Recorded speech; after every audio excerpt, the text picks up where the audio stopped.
ইবতেদায়ী মাদ্রাসার উন্নয়ন গ্রুপে আয়োজিত 2 দিন ব্যাপী বাৎসরিক ইসলামী জালসার আজকে শেষ দিন, শেষ অধিবেশন 4 ডিসেম্বর 2024। মোতাবাররাক এই মজলিসের সম্মানিত সভাপতি, বাংলাদেশ জামায়াত ইসলামী বড়হর ইউনিয়নের সম্মানিত প্রচার সম্পাদক জনাব কে এম আলাউল হক সাহিব, আজকের এই মাহফিলের সম্মানিত প্রধান অতিথি বাংলাদেশ জামায়াত ইসলামীর সহকারী সেক্রেটারি জেনারেল আলহাজ মাওলানা রফিকুল ইসলাম খান দামাত বরকাতুহুম। আজকের এই মাহফিলে আমার পূর্বেই কোরআন এবং হাদিস থেকে দিক নির্দেশনামূলক বাণী আপনাদেরকে শুনিয়েছেন। চড়ুইমুড়ি বালিকা দাখিল মাদ্রাসার সম্মানিত সহ সুপারিনটেন্ডেন্ট হযরত মাওলানা মোহাম্মদ ফরিদুল ইসলাম আল ফারুকি দামাত বরকাতুহুম আজকের এই মাহফিলে কথা বলেছেন পাগলা বোয়ালিয়া কেন্দ্রীয় জামে মসজিদের পেশ ইমাম হযরত মাওলানা মোহাম্মদ মনিরুল ইসলাম দামাত বরকাতুহুম। আর অনেকেই বাদাল মাগরিব থেকে নিয়ে পর্যন্ত কোরআন এবং হাদিস থেকে দিক নির্দেশনামূলক বাণী আপনাদেরকে শুনিয়েছেন। আপনারাও কিছু দিন আলোচনা বাস্তব জীবনে আমল করার লক্ষ্যেই শোনার জন্য বসে আছেন। শুরুতেই আমাকে একটু উচ্চ কণ্ঠে উচ্চ আওয়াজে জবাব দিবেন, এই সুন্দর মনোরম পরিবেশে বেহেশতের বাগান পেয়ে আপনারা খুশি না বেজার? পেছনের লোকেরা মনে মনে করে সামনের লোকেরা বললেই আমরা না বললেও চলবে নাকি? পেছনের লোকেরা আছেন তো? হাত তোলেন দেখি। সামনের লোকেরা বললেন না, আপনারা খুশি না বেজার? এলে আপনারাও আছেন। আজকের এই মাহফিলের আয়োজন যারা করেছেন, আল্লাহ প্রত্যেককে দুনিয়া এবং আখিরাত উভয় জগতে কল্যাণকামীদের অন্তর্ভুক্ত বানায় দেন। সকলেই পড়ি আমিন। আজকে এই মাহফিলের ব্যাকগ্রাউন্ডে যুব সমাজের অক্লান্ত পরিশ্রম রয়েছে। এদের মধ্যে হাফিজুল, কামরুল, আমিনুল, এদের অক্লান্ত পরিশ্রম রয়েছে। আল্লাহ এই যুবকদেরকে দ্বীনের জন্য, ইসলামের জন্য কবুল করেন। সকলেই পড়ি আমিন। ভাই সব, এই যে মাহফিলে আসলেন, বসলেন, আমরা আসতে পারি নাই, আমাদের আসার মতো ক্ষমতা নাই, আমাদের যাওয়ার মতো কোনো ক্ষমতা নাই। মাহফিলে আসলাম, বসলাম, এনেছেন কে? আরো জোরে বলতে হবে, এনেছেন কে? তাহলে ওই আল্লাহকে খুশি করা দরকার আছে না নাই? রাজি করার দরকার আছে না নাই? সকলেই চিল্লায় একবার করে সমস্বরে পড়ি আলহামদুলিল্লাহ। আরেকবার চিল্লায় পড়েন আলহামদুলিল্লাহ। আমার সাথে বলুন রব্বানা লাকাল হামদ হামদান কাসীরান তাইয়িবান মুবারাকান ফি ইয়া রাব্বি লাকাল হামদু কামা ইয়ানবাগি লিজালালি ওয়াজহিকা ওয়া আযীমি সুলতানিকা লাকাল হামদু বিল কুরআন লাকাল হামদু বিল ইসলাম লাকাল হামদু বিল ঈমান। এই যে একটা জুমলা, এই যে একটা বাক্য আমরা আমাদের জবান দিয়ে বের করলাম। খুশি হয়েছেন দুনিয়ার কোন নেতা নাকি আল্লাহ? আরো জোরে বলেন না কে? আল্লাহকে রাজি করার বড্ড প্রয়োজন। আল্লাহকে খুশি করলে ফায়দা বান্দার বেশি। নির্দিষ্ট কোন সময়ের জন্য ফায়দা হয়, বিষয়টা এমন নয়। আল্লাহকে রাজি করতে পারলে দুনিয়া এবং আখেরাত উভয় জগতেই কল্যাণকামী হওয়া যায়। এই জন্য তো আল্লাহ পাক বলছেন, চলার পথে তুই বন্ধু বানাও আমি আল্লাহরে। কাকে? আল্লাহকে। আল্লাহর পরে রসুলকে। আল্লাহ এবং রসুলের পরে আল্লাহ এবং রসুলকে যারা মানে, এদের কমান্ড মেনে যারা চলে, এই সমস্ত উলুল আমার, এদেরকে তুই চলার পথে বন্ধু বানাও। এক নম্বরে আল্লাহকে, দুই নম্বর রসুলকে। আল্লাহ এবং রসুলের পরে এদেরকে যারা মানে, এদেরকে চলার পথে বন্ধু বানাইতে পারলে ফায়দা আছে না নাই? উপকার আছে না নাই? এই উনি উঠলো কেন? কই যান? মাহফিল শেষ?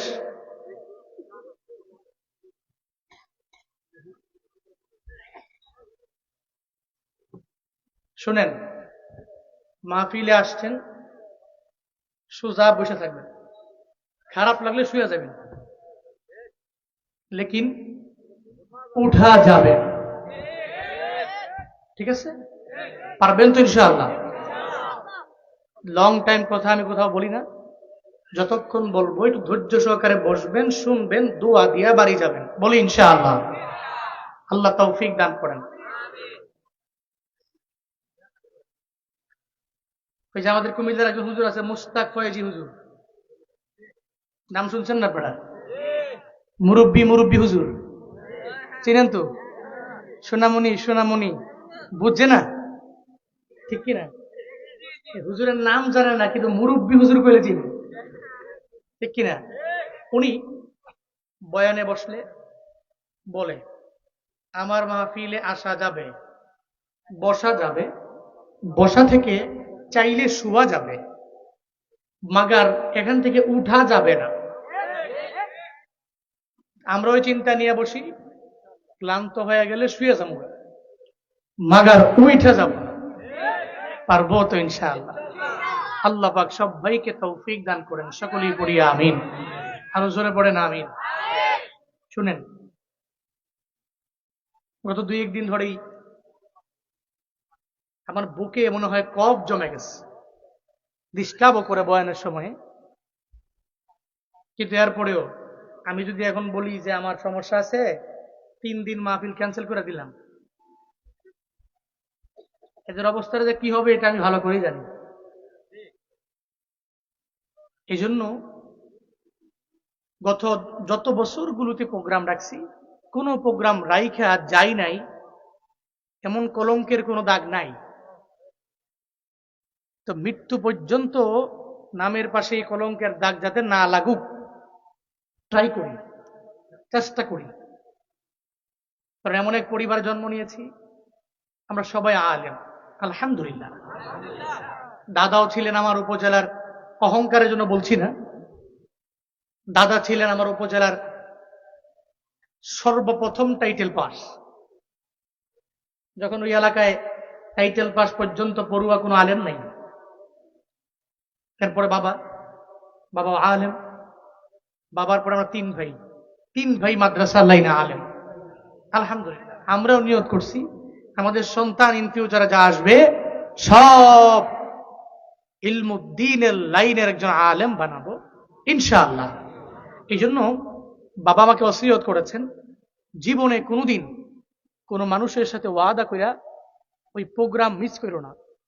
একটা প্রোগ্রাম সাজাতে অনেক কষ্ট, এটা আমি জানি, এই জন্য এটা আমি করিও না। অসুস্থ হয়ে গেলেও এমনও প্রোগ্রাম হয়েছে গলা ভাঙ্গে বৈশা গেছে, একদম কথাই বলতে পারছি না, এরপরে উপস্থিত হয়েছি। অন্তত পক্ষে এই মানুষগুলো যাতে বলতে পারে হুজুরের দাওয়াত দিছি আমরা, হুজুর আসছে। এই জন্য যতক্ষণ পারি, যেভাবে পারি, একটু বসবেন না চলে যাবেন, বসবেন না চলে যাবেন। আল্লাহ আখিরি মুনাজাত দিয়ে বাড়িতে যাওয়ার তৌফিক দান করেন। কারা কারা আমরা মুনাজাত দিয়ে বাড়ি যাব? মুনাজাত দিয়ে বাড়ি যাব, হাত নাড়ান। আর মুনাজাত না দিয়ে তো বাড়ি যাওয়ার কায়দাই নাই। উঠলেই তো কমুজে ধরে নেয়, বয়ান বন্ধ করে হের বিষয়ে বয়ান হবে 5 মিনিট। আল্লাহ তৌফিক দান করেন। জোরে পড়েন আমিন। ডাক করছেন আপনারা? কষ্ট পেয়েছেন নাকি? পড়েন সুবহানাল্লাহ, পড়েন আলহামদুলিল্লাহ। আরো জোরে চিল্লায় আল্লাহু আকবার। আমি খুতবাতে সূরাতুল মুজাদালার 22 নম্বর আয়াতে কারিমা তিলাওয়াত করেছি। কোন সূরা? সবাই বলতে হবে কোন সূরা? সূরাতুল মুজাদালা। মিম, জিম, আলিফ, দাল, লাম, তা। হরফ কয়টা? 6টা। কয়টা? বলে না কয়টা? যদি জবান দিয়ে খালি একবার বের করছেন, একবার বের করছেন, তো আল্লাহ পাক রব্বুল আলামিন আপনার আমল নামায় 60টা নেকি দিয়ে দিবেন। তাহলে বললো অসুবিধা কি? যেখানে নেকি, যেখানে লাভ, আমি তো এটা বেশি বেশি বলবো। সূরার নাম কি? মুজাদালা। কয় নাম্বার আয়াত? কয় নাম্বার? আল্লাহ পাক শুধুমাত্র একজন সাহাবীকে কেন্দ্র করে ইন ফিউচারে যতই পৃথিবীতে ওই সাহাবীর অনুসরণকারী বান্দা আসবে এবং গত হয়েছে ওই সাহাবীর আগে, এই সমস্ত এই ক্যাটাগরির মানুষদের উদ্দেশ্য করে আল্লাহ পাক নবীর উপরে সূরাতুল মুজাদালার এই 22 নম্বর আয়াত নাজিল করেছে। কয়জনকে উদ্দেশ্য করে? সবাই বলতে হবে। কয়জন? সুবহানাল্লাহ বিহামদি। একজনকে উদ্দেশ্য করে পুরো আয়াত, এর মানে তার দাম কম না বেশি? কম না বেশি?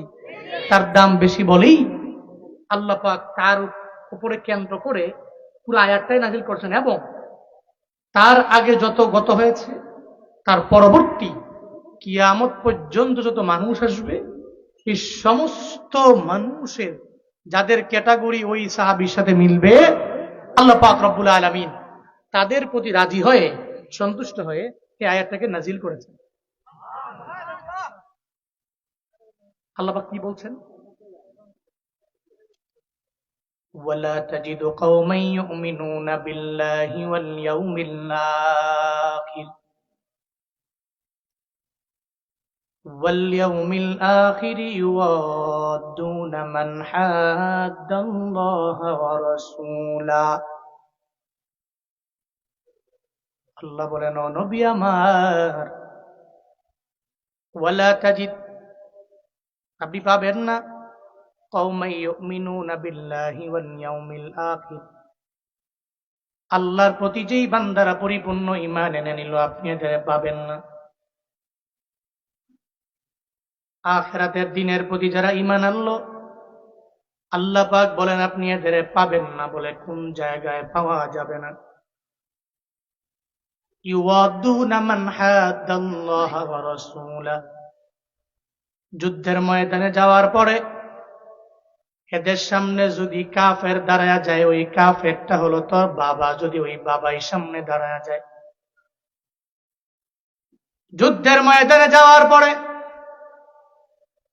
ওখানে যাওয়ার পরে তাকায়া দেখবে তার ভাই দাঁড়ায় আছে, আপন ভাই, কিন্তু ভাই কালেমা পড়ে মুসলমান হয় নাই। 3 নম্বরে যদি তার সামনে তার নিজের ছেলে যদি সামনে দাঁড়ায় যায়, ও দেখবে ওই ছেলে কালেমা পড়ে মুসলমান হয় নাই। কাফের হওয়ার কারণে যুদ্ধের ময়দানে যাবে, তার সামনে কাফের বাবা অথবা কাফের ভাই অথবা কাফের সন্তান যদি সামনে দাঁড়ায় যায়, আল্লাহ বলেন, ও নবী আমার, আপনি দেখবেন এরা কাফের বাবার সামনে যুদ্ধের ময়দানে দাঁড়ায় যায়, কাফের বাবারেও প্রায়োরিটি দেয় না, কাফের ছেলেরেও প্রায়োরিটি দেয় না, কাফের সন্তানের প্রায়োরিটি দেয় না, ভাইয়ের প্রায়োরিটি দেয় না, এরা একজনের প্রায়োরিটি দেয়, চিল্লায়া বলো তার না। কারে প্রায়োরিটি দেয়? সামনে দাঁড়ায় গেল কাফের বাবা, অথবা তাকায়া দেখে সামনে আছে তার ভাই, অথবা সামনে দাঁড়ায় আছে তার একটা সন্তান দাঁড়ায় যাওয়ার পরেও যুদ্ধের ময়দানে ঝাঁপিয়ে পড়ে। ও চিন্তা ভাবনা করে, আমার রব হলো আল্লাহ, আমি আল্লাহর বিরুদ্ধে যুদ্ধ করার জন্য ময়দানে নামতে পারি না। আমি আমার ভাইয়ের বিরুদ্ধে যুদ্ধে নামতে পারি, আমি আমার ছেলের বিরুদ্ধে যুদ্ধে নামতে পারি। আমি যুদ্ধের ময়দানে আমার সহোদর ভাই, আমার আপন বাবার বিরুদ্ধেও যুদ্ধের ময়দানে তরবারি ধরতে পারি। কিন্তু আমার কালেমাকে প্রায়োরিটি না দিয়া, আমার আল্লাহকে প্রায়োরিটি না দিয়া যুদ্ধের ময়দানে থাকতে পারি না। তাহলে প্রায়োরিটি দেয় কারে? আল্লাহ পাক বলছেন, ওয়ালাউ কানু আবাআহুম আও আবনাআহুম আও ইখওয়ানাহুম, যদি যুদ্ধের ময়দানে যাওয়ার পরে এদের সামনে আবাআহুম, তাদের আব্বা অথবা দাদা অথবা দাদার বাবা অথবা দাদার বাবার বাবা, বুঝেন নাই, যদি সামনে দাঁড়ায় যায়, এরপরে তরবারি নিয়ে দাঁড়ায় আছি, কাফের হইলে আপনি যদি তরবারি উঠান, আমিও আপনার উপরে তরবারি উঠাবো, আপনাকে প্রায়োরিটি দিব না, আল্লাহকে প্রায়োরিটি দিব। সুবহানাল্লাহ, জোরে পড়বেন না? শুধু তাই না, এরপরে আল্লাহ পাক বলছেন শুধু আবা আহুম এমন নয়, আবনা আহুম, তার ছেলে অথবা ছেলের ছেলে অথবা ছেলের ছেলের ছেলে যদি সামনে দাঁড়ায়, এরপরেও তাদের বিরুদ্ধে যদি এরা তরবারি ধরে, সেও তরবারি ধরবে। প্রায়োরিটি দিবে কারে? আল্লাহর দিবে। এরপরে তার সামনে ভাই, ইখওয়ানাহুম, ভাইয়ের ভাই, এরপরে ভাইয়ের ভাই, আবার ভাইয়ের ভাই, যত ধরনের ভাইও, যত ভাই, চাস্তো ভাই, খালতো ভাই, মামতো ভাই, তালতো ভাই আছে না নাই, এরকম ভাই যদি সামনে দাঁড়ায়, ও যদি তরবারি ধরে, এরপরেও তার বিরুদ্ধে যুদ্ধ করার জন্য তরবারি ধরবে। ভাইকে প্রায়োরিটি না, আল্লাহকে প্রায়োরিটি দিবে। আল্লাহ পাক এরপরে বলছেন আশিরাতাহুম, এরপরে প্রথমত বাবা, এরপরে ভাই, এরপরে ছেলে, এরপরে আশিরাতাহুম, তার আত্মীয় স্বজন, জ্যাঠা থাকতে পারে, খালু থাকতে পারে, এরকম যত আত্মীয় স্বজন ক্লোজ রিলেটিভ আছে, এই ক্লোজ রিলেটিভদের মধ্যে সামনে যদি দাঁড়ায়, ও যদি তরবারি নেয়, এরপরেও তার বিরুদ্ধে যুদ্ধ করার জন্য সে তরবারি ধরবে। তার আত্মীয় স্বজনকে প্রায়োরিটি দিবে না, আল্লাহকে প্রায়োরিটি দিবে। সুবহানাল্লাহ, আরো জোরে পড়বেন না? আর একটু আওয়াজ করে পড়বেন না সুবহানাল্লাহ? এই কেউ কি এর 1 নম্বর মাত্রই শুরু হয়ে গেছে।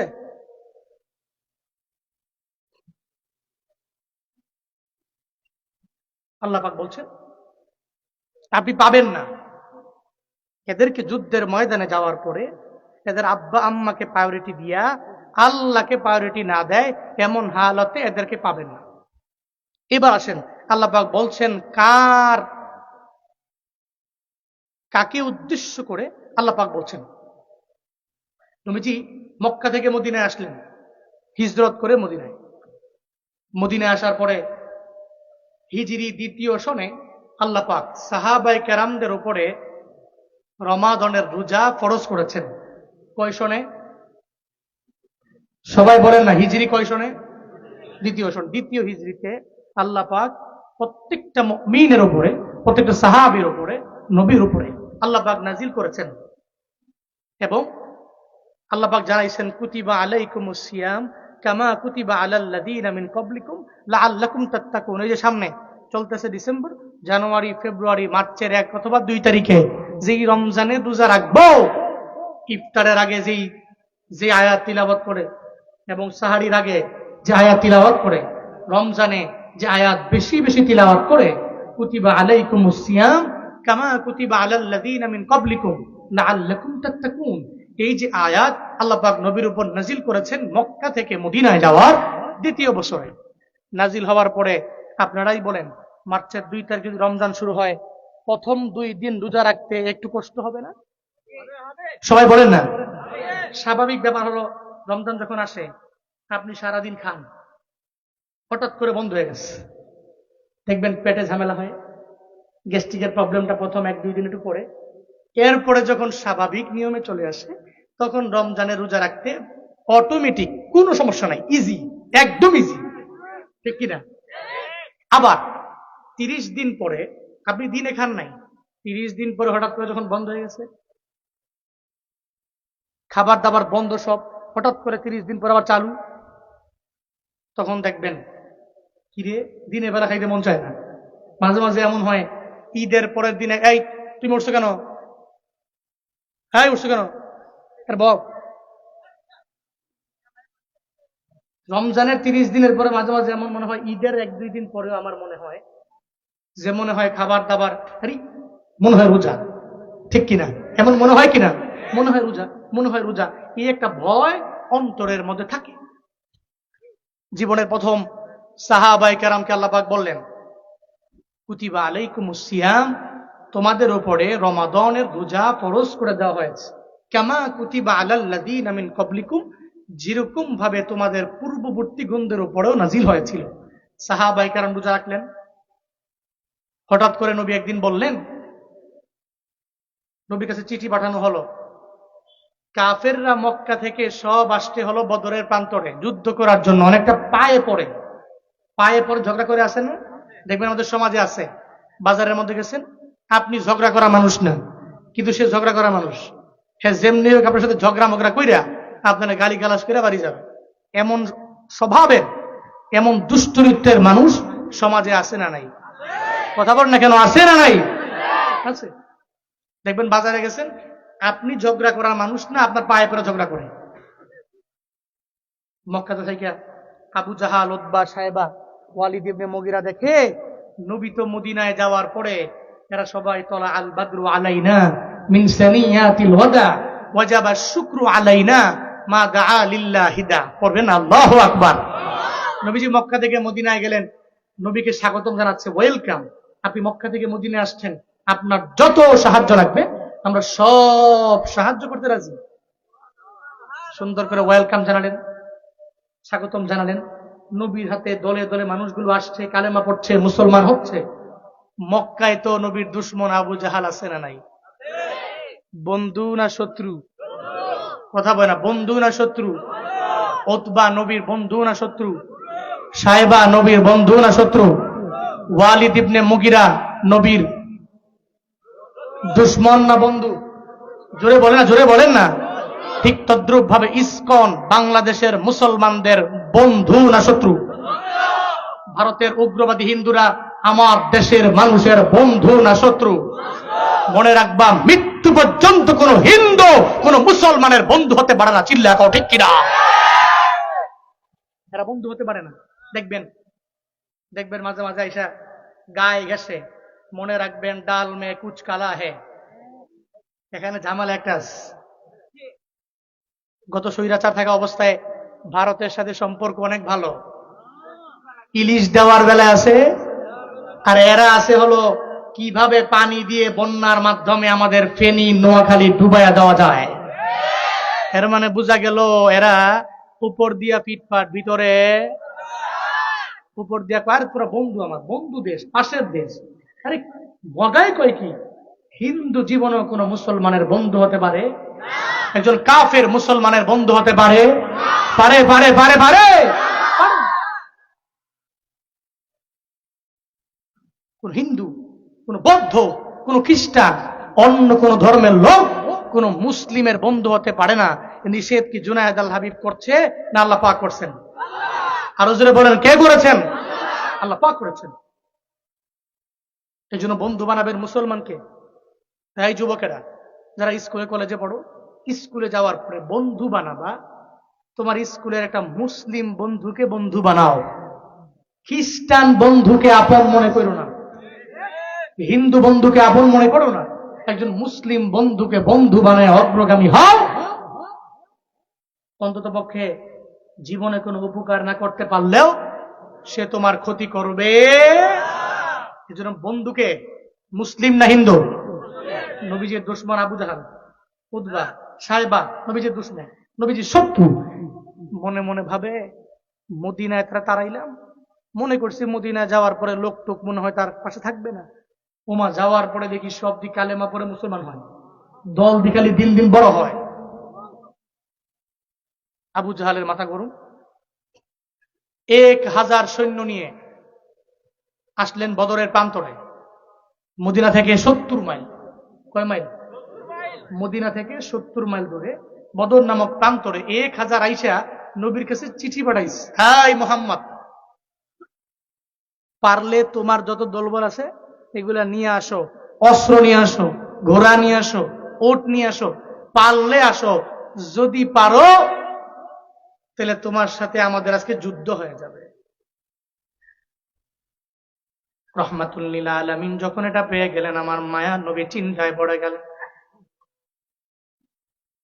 মায়ার নবীর মনে বড় চিন্তা, সাহাবায়ে কেরামকে যদি আমি বলি, এই সাহাবায়ে কেরামেরা বদরে যাওয়া লাগবে, বদরের মধ্যে যাওয়ার পরে এরা তাকায় দেখবে এদের বাবা দাঁড়ানো অথবা ছেলে দাঁড়ানো অথবা ভাই দাঁড়ানো। সদ্য মক্কা থেকে হিজরত করে মদিনায় আসলেন, মাত্র মক্কা থেকে হিজরত করে মদিনায় আসলেন, এখনো বাবার কথা মনের মধ্যে মনে পড়ে, দাদার কথাও মনে আছে, নিজের ছেলের কথাও মনে আছে, ভাইয়ের কথা মনে আছে, আত্মীয়ের কথা মনে আছে। মায়ার নবী চিন্তা করে এদেরকে যদি আমি বলি বদরে যাওয়া লাগবে, বাবার বিরুদ্ধে যুদ্ধ করা লাগবে, দাদার বিরুদ্ধে তোমাদের যুদ্ধ করা লাগবে, তোমাদের ভাইয়ের বিরুদ্ধে তোমাদের যুদ্ধের ময়দানে যাওয়া লাগবে, এই কথা বলার পরে যদি আমার উম্মতেরা রাজি না হয়ে যদি আমি নবীরে জানা দেয়, ও নবী আমার, আপনি আর আপনার আল্লাহ যুদ্ধ করার জন্য বদরে যান, আমরা যুদ্ধ করার জন্য বদরের ময়দানে যেতে পারি না। নবীর চিন্তা কেমনে আসলো? আল্লাহ পাক তো নবীরে আগেই জানা দিয়েছে। হযরতে মূসা নবীর উম্মতের নাম হলো বানি ইসরাইল। আল্লাহ পাক রব্বুল আলামিন এই বানি ইসরাইলে আসমান থেকে অনেকগুলা নিয়ামত আমার মাওলা দিয়ে দিলেন।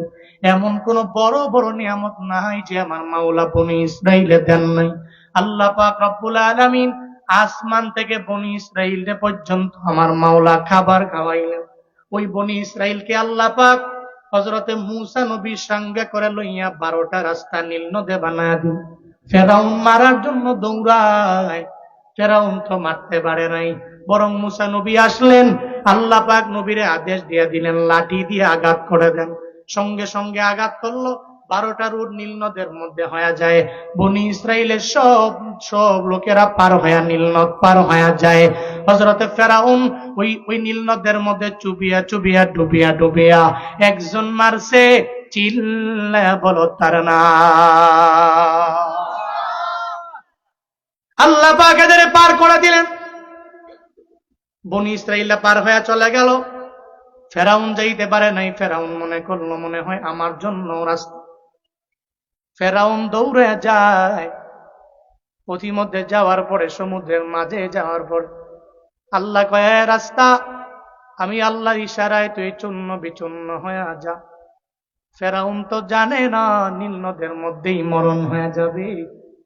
ওই রোডটা চূর্ণ বিচূর্ণ হইয়া নীল নদের মধ্যে আল্লাহ পাক ফেরাউনকে চুবাইয়া ডুবাইয়া মারলেন। বনি ইসরাইল চলে গেল, যখন মিশরে যে বসবাস করা আরম্ভ করে দিল। এদের আগের নিবাস হলো সিরিয়া। আল্লাহ পাক রব্বুল আলামিন মূসা নবীরে বললেন, এই নবী মূসা, বনি ইসরাইলরে বলেন এরা সিরিয়ার মধ্যে যাওয়ার জন্য বলেন। এরা সিরিয়ায় যাবে, ওখানে গিয়া যুদ্ধের ময়দানে যুদ্ধ করা লাগবে না, শুধু যাবে, গেলি আমি আল্লাহ এদের পরিপূর্ণ বিজয়ী বানায়া দিব। এরা যাইতে দেরি, আমি আল্লাহ এদের বিজয়ী ঘোষণা করে দিয়া দিলাম। এদের যুদ্ধ করা লাগবে না, এদের তরবারি নিয়ে যুদ্ধের ময়দানে নামাও লাগবে না, শুধু যাবে, আমি আল্লাহ এদের পরিপূর্ণ বিজয়ী ঘোষণা করে দিব। বনি ইসরাইল জানায়া দেয়, ও নবী মূসা, আমাদেরকে কি এমনি বিজয়ী বানায়া দেওয়া যায় না? কেন যাওয়া লাগবে? না গিয়া কি এই জায়গার মধ্যে বসে বসে যুদ্ধের ময়দানে না গিয়া কি আমাদের বিজয়ী বানানো যায় না? আল্লাহ পাক রব্বুল আলামিন হযরতে মূসা নবীরে জানায়া দিলেন, না, যাওয়া লাগবে। যদি একজনে অটোমেটিক এক জায়গার মধ্যে বৈশাখ নিয়ামত পায়, দেখবেন এটার কদর দেয় না। প্রথম মাসের চাকরির বেতনটা যেই পরিমাণে গুরুত্ব দেয়, 10 মাস পরের বেতনের এত পরিমাণে গুরুত্ব নাই রে বাবা। কই কেন রে? প্রথম মাসের চাকরির টাকাটা ভাঙ্গেও না, এটা ভেঙ্গে ভেঙ্গে খায়ও না, খালি ব্যাংকের মধ্যে রাইখা দেয়, ভাঙতে রাজি না। বন্ধু বান্ধবেরা বলে তুমি এত পরিমাণে টাকা উড়াও, কিন্তু প্রথম মাসের বেতনটা কেন ভাঙ্গো নাই? কয় জানোস না, আমি 25 বছর এত কষ্ট করে পড়াশোনা করার পরে প্রথম মাসের বেতনটা আমি পায়া গেলাম, যার কারণে এই প্রথম মাসের বেতনটা আমার দরবারে অনেক পরিমাণে দাম, এই কারণে প্রথম মাসের বেতনটা আমি ভাঙতে রাজি না। ও আল্লাহর বান্দারা, দুনিয়ার স্বাভাবিক নিয়মই হলো এটা।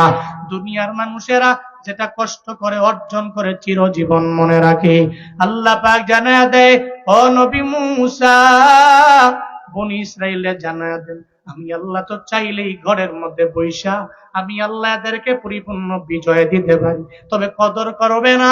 এদের বলেন সিরিয়ার মধ্যে এরা যাবে, যুদ্ধের ময়দানে নাইমা তরবারি দিয়া যুদ্ধ ঘোড়া লাগবে না, এরা যাইতে দেরি হয়ে যাবে, আমি মাওলা এদের বিজয়ী বানাইতে দেরি করব না। পড়েন সুবহানাল্লাহ।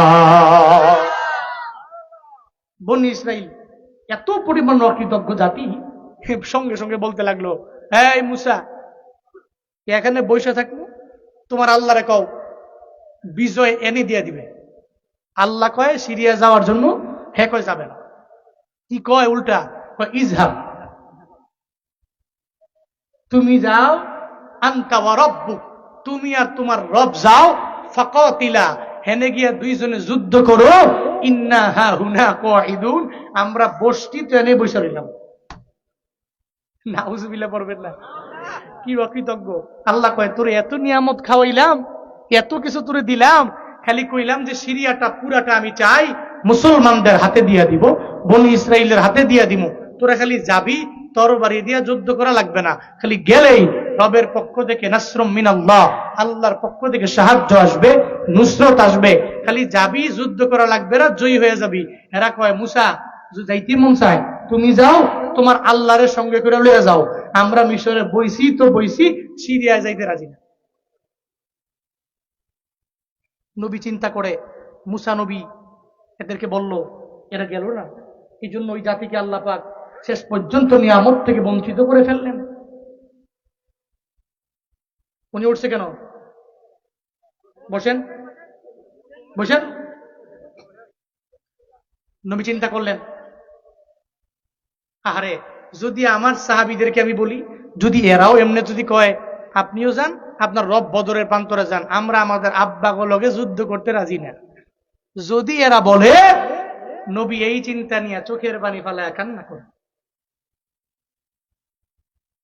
মায়ান নবী এবার চিন্তায় পড়ে গেলেন, আমি এদের কাছে বললে যদি এরা না যায়, যুদ্ধের ময়দানে না গেলে আল্লাহ এদের প্রতি অসন্তুষ্ট হয়ে যাবে, আল্লাহ যদি রাজি না হয়, অসন্তুষ্ট হয়ে গেলে আমার উম্মতের উপর আমার মাওলা ক্রোধান্বিত হবে, রাগান্বিত হয়ে যাবে। নবী এজন্য চোখের পানি ফেলায়া ফেলায়া গুনগুনায় কান্দে, রবের দরবারে আবদার জানায়, আল্লাহ গো, আমার উম্মতের আমি যদি বলি, সাহাবীদেরকে যদি বলি, এরা যদি না যায়, তাইলে তো তুমি রাগান্বিত হয়ে যাবে। এরপরেও মায়া নবী যখন সাহাবায়ে কেরামের ডাকলেন, এই মুহাজিরেরা, আমি নবীর দরবারে হয়, আমি নবী যদি তোমাদেরকে বলি বদরের প্রান্তরে যাওয়া লাগবে, সামনে দাদায় থাকবে, বাবায় থাকবে, ভাই থাকবে, অথবা সামনে তোমার আত্মীয় স্বজনেরা থাকবে, এদের বিরুদ্ধে যুদ্ধের ময়দানে যাইয়া তরবারির মাধ্যমে যুদ্ধ করতে পারবা কি পারবা না? যদি তোমরা বলো, আমি তোমাদেরকে সঙ্গে করে লইয়া বদরের ময়দানে যাব। মুহাজিরদেরকে বলার পর মুহাজিররা সঙ্গে সঙ্গে মায়ার নবীরে জানায় দেয়। মুহাজিরদের মধ্যে কে জানোনি রে বাবা? ওই মুহাজিরদের মধ্যে তো একজনের নাম আবু বকর, আর একজনের নাম হলো ওমর, আর একজনের নাম উসমান, আর একজনের নাম তো আলী। এই সমস্ত দামি দামি সাহাবায়ে কেরামদের নবী ডাকলেন আর বললেন, এই আবু বকর, আব্বার সাথে, দাদার সাথে, ভাইয়ের সাথে যুদ্ধ করার জন্য বদরের প্রান্তরে যাইতে পারবা কিনা? এই ওমর, তুমি যাইতে পারবা কিনা? এই উসমান, তুমি যাইতে পারবা কিনা? এই আলী, তুমি যাইতে পারবা কিনা? যখন এভাবে আমার মায়া নবীর সামনে ডাক দেয়, আবু বকর জানায়া দেয়, ও পয়গম্বর আমার, আমি আবু বকরের মতো ধনী কেউ নাই, মক্কাতে ছিলাম আমি বড় ধনী, আমার মতো টাকাওয়ালা মক্কার জমিনে কেউ ছিল না, কিন্তু নবী আমার, আপনার যখন জবান মুবারক দিয়ে আমারে বললেন, রে আবু বকর, একটু কালেমা পড়ে মুসলমান হয়ে যান, আমার দরবারে আসলেন, আমি সঙ্গে সঙ্গে আর দেরি করলাম না, আমি বললাম, নবী আমারে পড়ায় দেন লা ইলাহা ইল্লাল্লাহ, আমি পড়ে নিলাম, আল্লাহ ছাড়া দুনিয়াতে কোনো ইলাহ নাই। ও পয়গম্বর আমার, শুধু তাই না গো নবী আমার, যখন আপনি মেরাজে গেলেন, ওই মেরাজ থেকে যখন দুনিয়ার জমিনে আসলেন, আসার পরে আপনি বললেন আমি মেরাজে গেলাম। নবী গো, আমি আবু বকর আপনার সামনেই তো রইলাম, আপনি আমারে বললেন, এই আবু বকর, রাতের বেলা আমি মেরাজে আমার মাওলার সাথে মুলাকাত করার জন্য আমি রওনা হয়ে গেলাম। এই আবু বকর, তুমি এই কথা বিশ্বাস করো কি করো না? আবু বকর জানায় দেয়, নবী আমার, আপনি যা বলেন জীবনেও মিথ্যা বলতে পারেন না, এই জন্য সিদ্দিক উপাধিও পর্যন্ত আপনি আমারে দিয়ে দিলেন। আজকে আমি মদিনায় আসলাম, আমার মক্কা থেকে এত পরিমাণে টাকার দিকে তাকাই নাই, আমার ওটের পালের দিকে তাকাই নাই, কোনো কিছুর দিকে তাকাইলাম না, বরং পয়গম্বর আপনার মহাব্বতে প্রেমে মক্কা থেকে আমি মদিনায় আসলাম।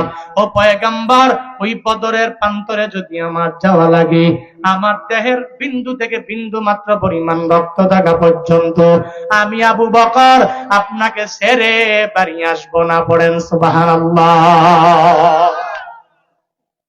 আবু বকর কি কয়? আমার দেহের বিন্দু থেকে বিন্দু মাত্র পরিমাণ রক্ত থাকা পর্যন্ত নবী যুদ্ধের ময়দান থেকে আপনারে ছেড়ে আমি আসবো না। নবী সাহস পেয়ে গেলেন। হযরতে ওমর যখন এবার মায়ান নবীর দরবারে বস, মায়ান নবী বলে, ওমর, বদরের প্রান্তরে যুদ্ধের ময়দানে যাওয়া লাগবে, যাবা কিনা? ওমর জানায় দেয়, নবী আমার, আপনি বলছেন আমি ওমর, কেন যাব না গো পয়গম্বর?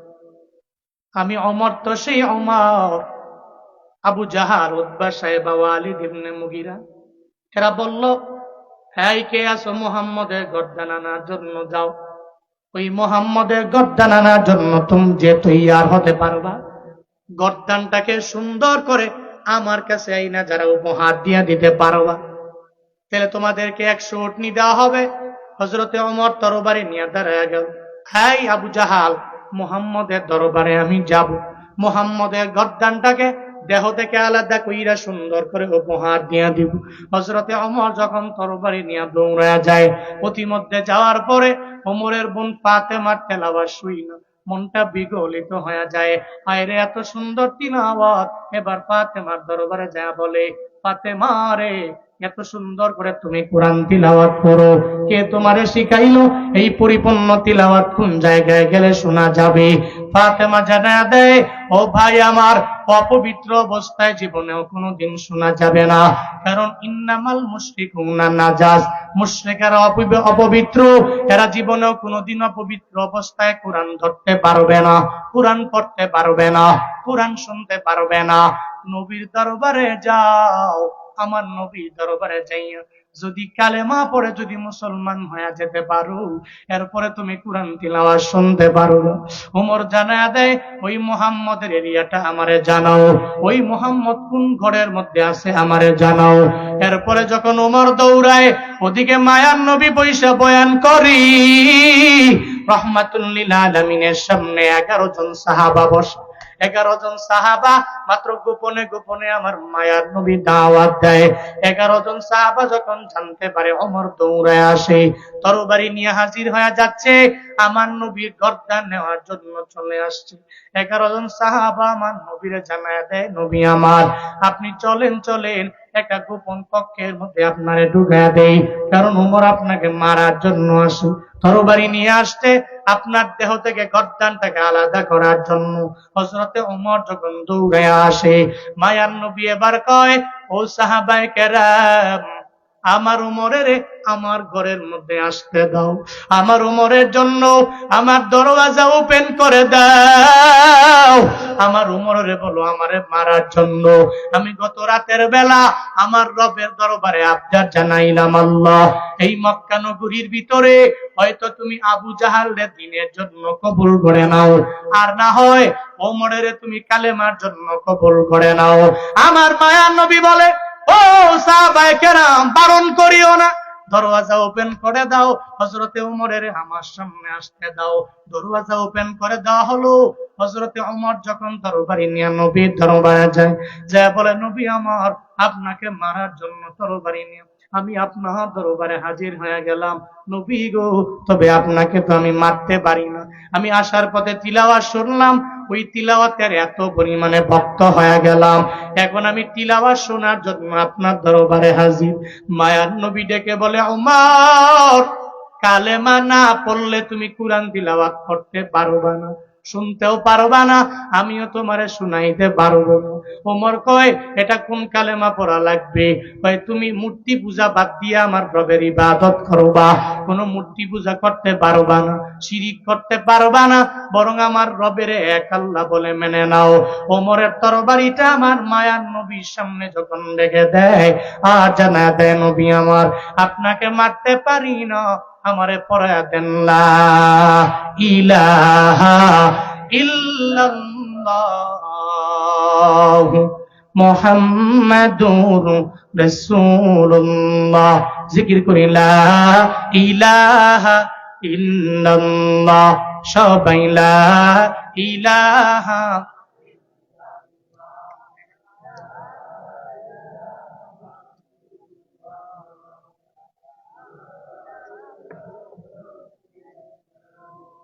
লা ইলাহা ইল্লাল্লাহ, লা ইলাহা ইল্লাল্লাহ, লা ইলাহা।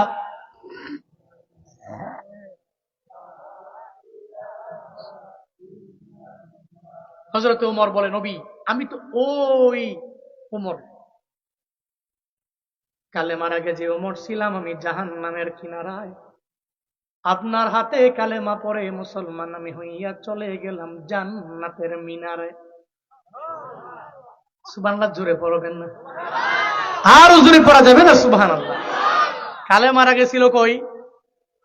জাহান্নামের কিনারায়। কালেমা পড়ে উঠছে কই? জান্নাতের মিনারায়। সুবহানাল্লাহ। ওমর জানায়া দেয়, ও পয়গম্বর, আমি তো হলাম সেই ওমর। আপনি আমারে বলবেন বদরের প্রান্তরে যুদ্ধের ময়দানে যাওয়ার জন্য গো নবী আমার। আমি ওমর বলবো, আপনি যান, আপনার আল্লাহ যাবে, আমি যাব না। হতে পারে না নবী গো, আমি যাব, অসুবিধা নাই। যুদ্ধের ময়দান থেকে সব যদি আপনারে সাইরা দিয়া বাড়ির মধ্যে চলে আসে, আমি ওমর আর আপনি দুইজনে মিলনা যুদ্ধের ময়দানে যুদ্ধ করার জন্য থাকবো। বলেন সুবহানাল্লাহ। নবী হেসে দিলেন। এবার মায়ার নবী মসজিদের নববীর মধ্যে বৈশা বৈশা বদরের প্রান্তরে যাওয়ার জন্য যখন লিস্ট করা আরম্ভ করলেন, মোট ৩১৩ জন পাইলেন। এই ৩১৩ জন যুদ্ধের ময়দানে যাওয়ার জন্য রওনা। কারো কাছে এত বেশি অস্ত্র নাই, কয়জনের কাছে আছে, আর বাকি জনের কাছে নাই। অস্ত্র নাই, ঘোড়াও নাই, ওটও নাই। অস্ত্র ছাড়া যখন দৌড়ে খেজুরের ডাল নিয়ে যুদ্ধের ময়দানে দৌড়ে, আমার মাওলা দেখে রে, বদরের প্রান্তরে যাওয়ার জন্য এরা দৌড়ে। মায়ান নবীরে ফিরায় নাই। মায়ান নবী বলতে দেরি রহমাতুল লিল আলামিনের কথা শোনার পরে যুদ্ধের ময়দানে যাওয়ার জন্য যখন এরা দৌড়ায়, আল্লাহ ঘোষণা করে দিলেন, ও নবী আমার, কোনো অসুবিধা নাই। এই যে যুদ্ধের ময়দানে বদরের প্রান্তরে যাওয়ার জন্য যারা দৌড়ায়, আমি আল্লাহ এত বড় প্রতিদান এই বান্দাগুলোরে দিয়া দিলাম। কত বড় প্রতিদান জানেননি? যারা যুদ্ধের ময়দানে গেছে, এই ৩১৩ জন সাহাবীরা, এদের পূর্ববর্তী জীবনের সমস্ত গুনাহ আমি মাফ করে দিলাম। শুধু তাই না, এদের মৃত্যু পর্যন্ত যত গুনাহ আছে সব গুনাহ আমি আল্লাহ মাফ করে দিলাম। এদের আগের এবং পরের সমস্ত গুনাহ আমি আল্লাহ মাফ করে দিলাম। ৩১৩ জন সাহাবী। এদের ভিতরে একজন আছে, নাম হলো আবু উবায়দা ইবনুল জাররাহ। সবাই বলেন কি নাম? আবু উবায়দা ইবনুল জাররাহ। জাররাহর ছেলে আবু উবায়দা। ৩১৩ জনের মধ্যে কয়জন? একজন। এবার লাইনে আসেন। আল্লাহ পাক যে বলছেন, এই সাহাবীর নামে আল্লাহ পাক পুরো আয়াতটা নাজিল করেছেন। সুবহানাল্লাহ, জোরে পড়বেন না? তাহলে সাহাবীর নাম কি? আবু উবায়দা ইবনুল জাররাহ। আবু উবায়দা ইবনুল জাররাহ। সূরার নাম জানি কি? মুজাদালা। মাশাআল্লাহ। সূরার নাম কি? মুজাদালা। আয়াত নাম্বার কত? 22। আবু উবাইদা ইবনুল জাররাহ যুদ্ধের ময়দানে যাওয়ার জন্য রওনা। ৩১৩ জনের মধ্যে একজন এই আবু উবাইদা যখন রওনা হয়ে গেল যুদ্ধ করার জন্য ময়দানে যাবে, যাওয়ার পরে শুনে রে যুদ্ধের ময়দানে নাকি বাবাই চলে আসছে যুদ্ধ করার জন্য, মানে জাররায়। আবু উবাইদার বাবা জাররা যুদ্ধ করার জন্য মুসলমানদের বিরুদ্ধে তরবারি নিয়ে দাঁড়ানো। মনের মধ্যে কেন যেন মায়া, বাবায় যদি আমার সামনে পইরা যায় যুদ্ধের ময়দানে, আমি বাবার সামনে কেমনে যুদ্ধ করবো? তবে এতটুকু কনফার্ম, বাবায় যুদ্ধ করার জন্য আসছে। আল্লাহ পাক তো জানাইছেন, একটা বাবা যদি তোমার কাফের হয়ে যায়, এদের সাথে অন্যায় আচরণ করা যাবে না। তোমার মা যদি মুশরিকা হয়ে যায়, ওই মায়ের সাথে অন্যায় করা যাবে না। আব্বা আম্মায় যদি অন্য ধর্মের হয়, এদের সাথে ভালো ব্যবহার করা লাগবে, অন্যায় করা যাবে না। ও সিরাজগঞ্জের উল্লা পাড়ার মুসলমান, কপালটা বুঝি এত পরিমাণে পুইরা গেল। বাবা এত কাফের না, মা এত কাফের না, মুশরিকাও না, এরপরেও মা বাবার মনের মধ্যে আঘাত দেয়। এমন যুবক সমাজে আছে না? না। সাহাবায়ে কেরামের মনে বড় চিন্তা, যুদ্ধের ময়দানে যাওয়ার পরে বাবায় যদি আমার সামনে দাঁড়ায় যায়, বাবায় কাফের, কিন্তু কাফের হওয়ার পরে আল্লাহ পাক বলছেন তোমার বাবার সাথে তুমি ভালো আচরণ করি। কিন্তু কপাল পোড়া মুসলমানেরা, কেন যেন তুমি বাবার সাথে খারাপ আচরণ করো। বারবার একটা ফোন কেনার জন্য খালি বাবারে গিয়া ধমক দাও, এই ডেলে বার বাবা, দিন মজুর বাবা, তোমার ঘরের মধ্যে যে জন্ম নিয়ে আমি সন্তান মনে হয় ভুল করলাম। সন্তানের টেলিফোন যদি কিনে না দিতে পারো, তাহলে তুমি বাবা আমারে জন্ম দিছো কিল্লাই। এরকম সন্তানের আব্বা আম্মারে বলে রে বাপ, মনে রাখবা, জীবনে যদি সফল হইয়া অগ্রগামী হইতে চাও, দুনিয়াতে যদি দামি হইবার চাও, আব্বা আম্মার দোয়ার কোনো বিকল্প নাই, ঠিক কিনা? এই যে গত নভেম্বরের অক্টোবরে আমার প্রোগ্রাম ছিল চাপাই জেলা, রাজশাহীর পরে চাপাই। আমি রওনা হয়ে গেলাম। পরিচিত একজন মানুষ আছে, বাড়ি হলো রাজশাহী জেলার মধ্যে। ও বুঝতে পারছে চাপাই যেহেতু আসছি, মনে হয় আগামীকাল প্রোগ্রাম রাজশাহী হবে, না হয় উত্তরবঙ্গের কোনো একটা জেলার মধ্যে হবে। প্রোগ্রামে যাওয়ার পরে আমার টেলিফোন করে বলল আমার বাসার মধ্যে থাকবা বন্ধু। আমি বললাম না না, কালকে আমার ঢাকায় গিয়া বয়ান ধরা লাগবে। আমার বন্ধু আমারে কয়, কেমনে পারো, কেমনে দৌড়াও, কেমনে দৌড়াও? আমরা একবার যদি বাসে কইরা ঢাকার মধ্যে যাই, 3 দিন ঘুমানো লাগে। এরপরে ঘুমাইয়া এরপরে আর এক জায়গায় যাওয়ার জন্য রওনা করি। একদিন সফল করলে মনে হয় পুরা বডিটাই টায়ার্ড হয়ে গেল, ক্লান্ত হয়ে গেল। কেমনে পারো তোমরা? আমি তার জবাব দিলাম, আমার ইলমের পাওয়ারে আমি দৌড়াই না রে, আমার আমলের পাওয়ারে আমি দৌড়াই না, আমার ইলমের পাওয়ারে দৌড়াই না, বরং আমার আল্লাহর দয়া নিয়ে দৌড়াই, আমার মা বাবার দোয়া নিয়ে দৌড়াই। পৃথিবীর বড় বড় স্কলারের দিকে তাকায়া দেখো, এরা দামি হয়ে গেল। কেমনে হয়ে গেল? বলে মা বাবার দোয়ার বদৌলতে সম্ভব হয়ে গেল। ওই মা বাবার দোয়া নিয়ে বান্দা তুমি আগায়া যাও, তো তুমিও তো অনেক পরিমাণে দামি হয়ে যেতে পারবা। আব্বা আম্মার বদদোয়া নিয়ে যদি চলো, হুজুর আমি বাপ মার বদদোয়া নিয়ে যাও, চলার পরে আমি তাকায়া দেখলাম 1 বছরে আমার কোনো ক্ষতি নাই, 2 বছরে ক্ষতি নাই। মনে রাখবা, মৃত্যুর আগে হইলে ওই বদদোয়া একবার না একবার তোমার উপরে পড়বে। একটা কথা মনে রাখবা, আব্বা আম্মা দুনিয়া থেকে বিদায় নিয়ে যাওয়ার পরে টের বাবা, এই বাপ মা কত পরিমাণে দামি একটা বৃক্ষ তোমার আমার দরবারে ছিল। ওই সময় টের বাবা, ওই সময় মা বাবার পরিপূর্ণ কত দিতে পারবা রে বাবা। তুমি যখন অসুস্থ হয়ে যাও, তোমার মায়ে গিয়া সামনে দাঁড়ায় যায়, তোমাকে সুস্থতা করার জন্য মায়ে ব্যাকগ্রাউন্ডে দাঁড়ায়। আরে সন্তানটা অসুস্থ হয়ে গেল, সুস্থতার নিয়ামতে আনার জন্য যা মেডিসিন লাগবে, দেখবা মায়ে গিয়া বিছানার পাশে বসে গেল, গেল। আর যখন জ্বর আসে এরপরে মায়ে তোমারে সুন্দর করে পানি দিয়ে মাথার মধ্যে পানি দেয়, মেডিসিন কেনার জন্য মায় বাজারের মধ্যে দৌড়ায়। কেন রে? কারণ মায়ের মতো আপন তো বাবা কেউ হবে না, ওই আব্বার মতো আপন দুনিয়ার মধ্যে কেউ হবে না রে বাবা। এই যে চট্টগ্রামের একজন আইনজীবীকে এরা দুনিয়া থেকে বিদায় করে দিল, ওই যে সাইফুল ইসলাম আলিফ সাহেবকে দুনিয়া থেকে বিদায় করে দিল। ওর জানাজার সময় দেখলেন না ওর মা কি সুন্দর কইরা কইরা কপালের মধ্যে চুমু দেয়, সন্তানের জন্য আমার রবের দরবারে আবদার জানায় দোয়া কইরা দেয়। সাইফুল ইসলামের মায় জানে রে বাবা সাইফুল ইসলামের জন্য কত পরিমাণে অন্তরের মধ্যে মায়া। একটা সন্তানের জন্য দেখবেন মায় এত পরিমাণে মহাব্বত করে ভালোবাসে, আপনার বউ এত ভালোবাসবে না, আপনার ছেলে মেয়েরা আপনার এত পরিমাণে ভালোবাসবে না, আপনার বন্ধু বান্ধবেরা এত পরিমাণে ভালোবাসবে না।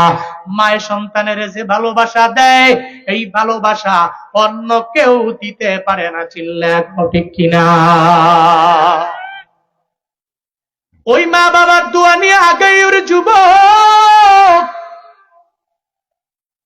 যেই মা বাবা তোমার মরণের পরেও বান্দা তোমারে ভুলে না, বরং রবের দরবারে দোয়া কইরা দেয়। সাবধান, বদদোয়া নিয়ে আগায়ও না।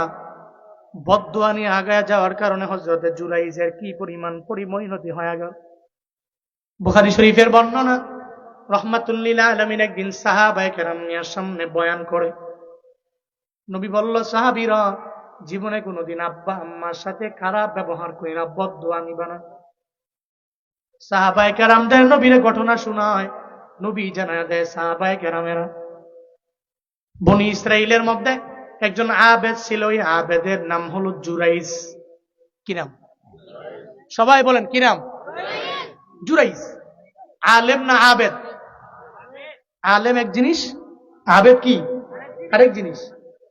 হুজুর, বড় হুজুর, ইলমের ঘাটি নিয়ে ইলমের পুঁজি নিয়ে দৌড়ায়, ঠিক মতো ফজরের নামাজ জোহরের নামাজ পড়ে না।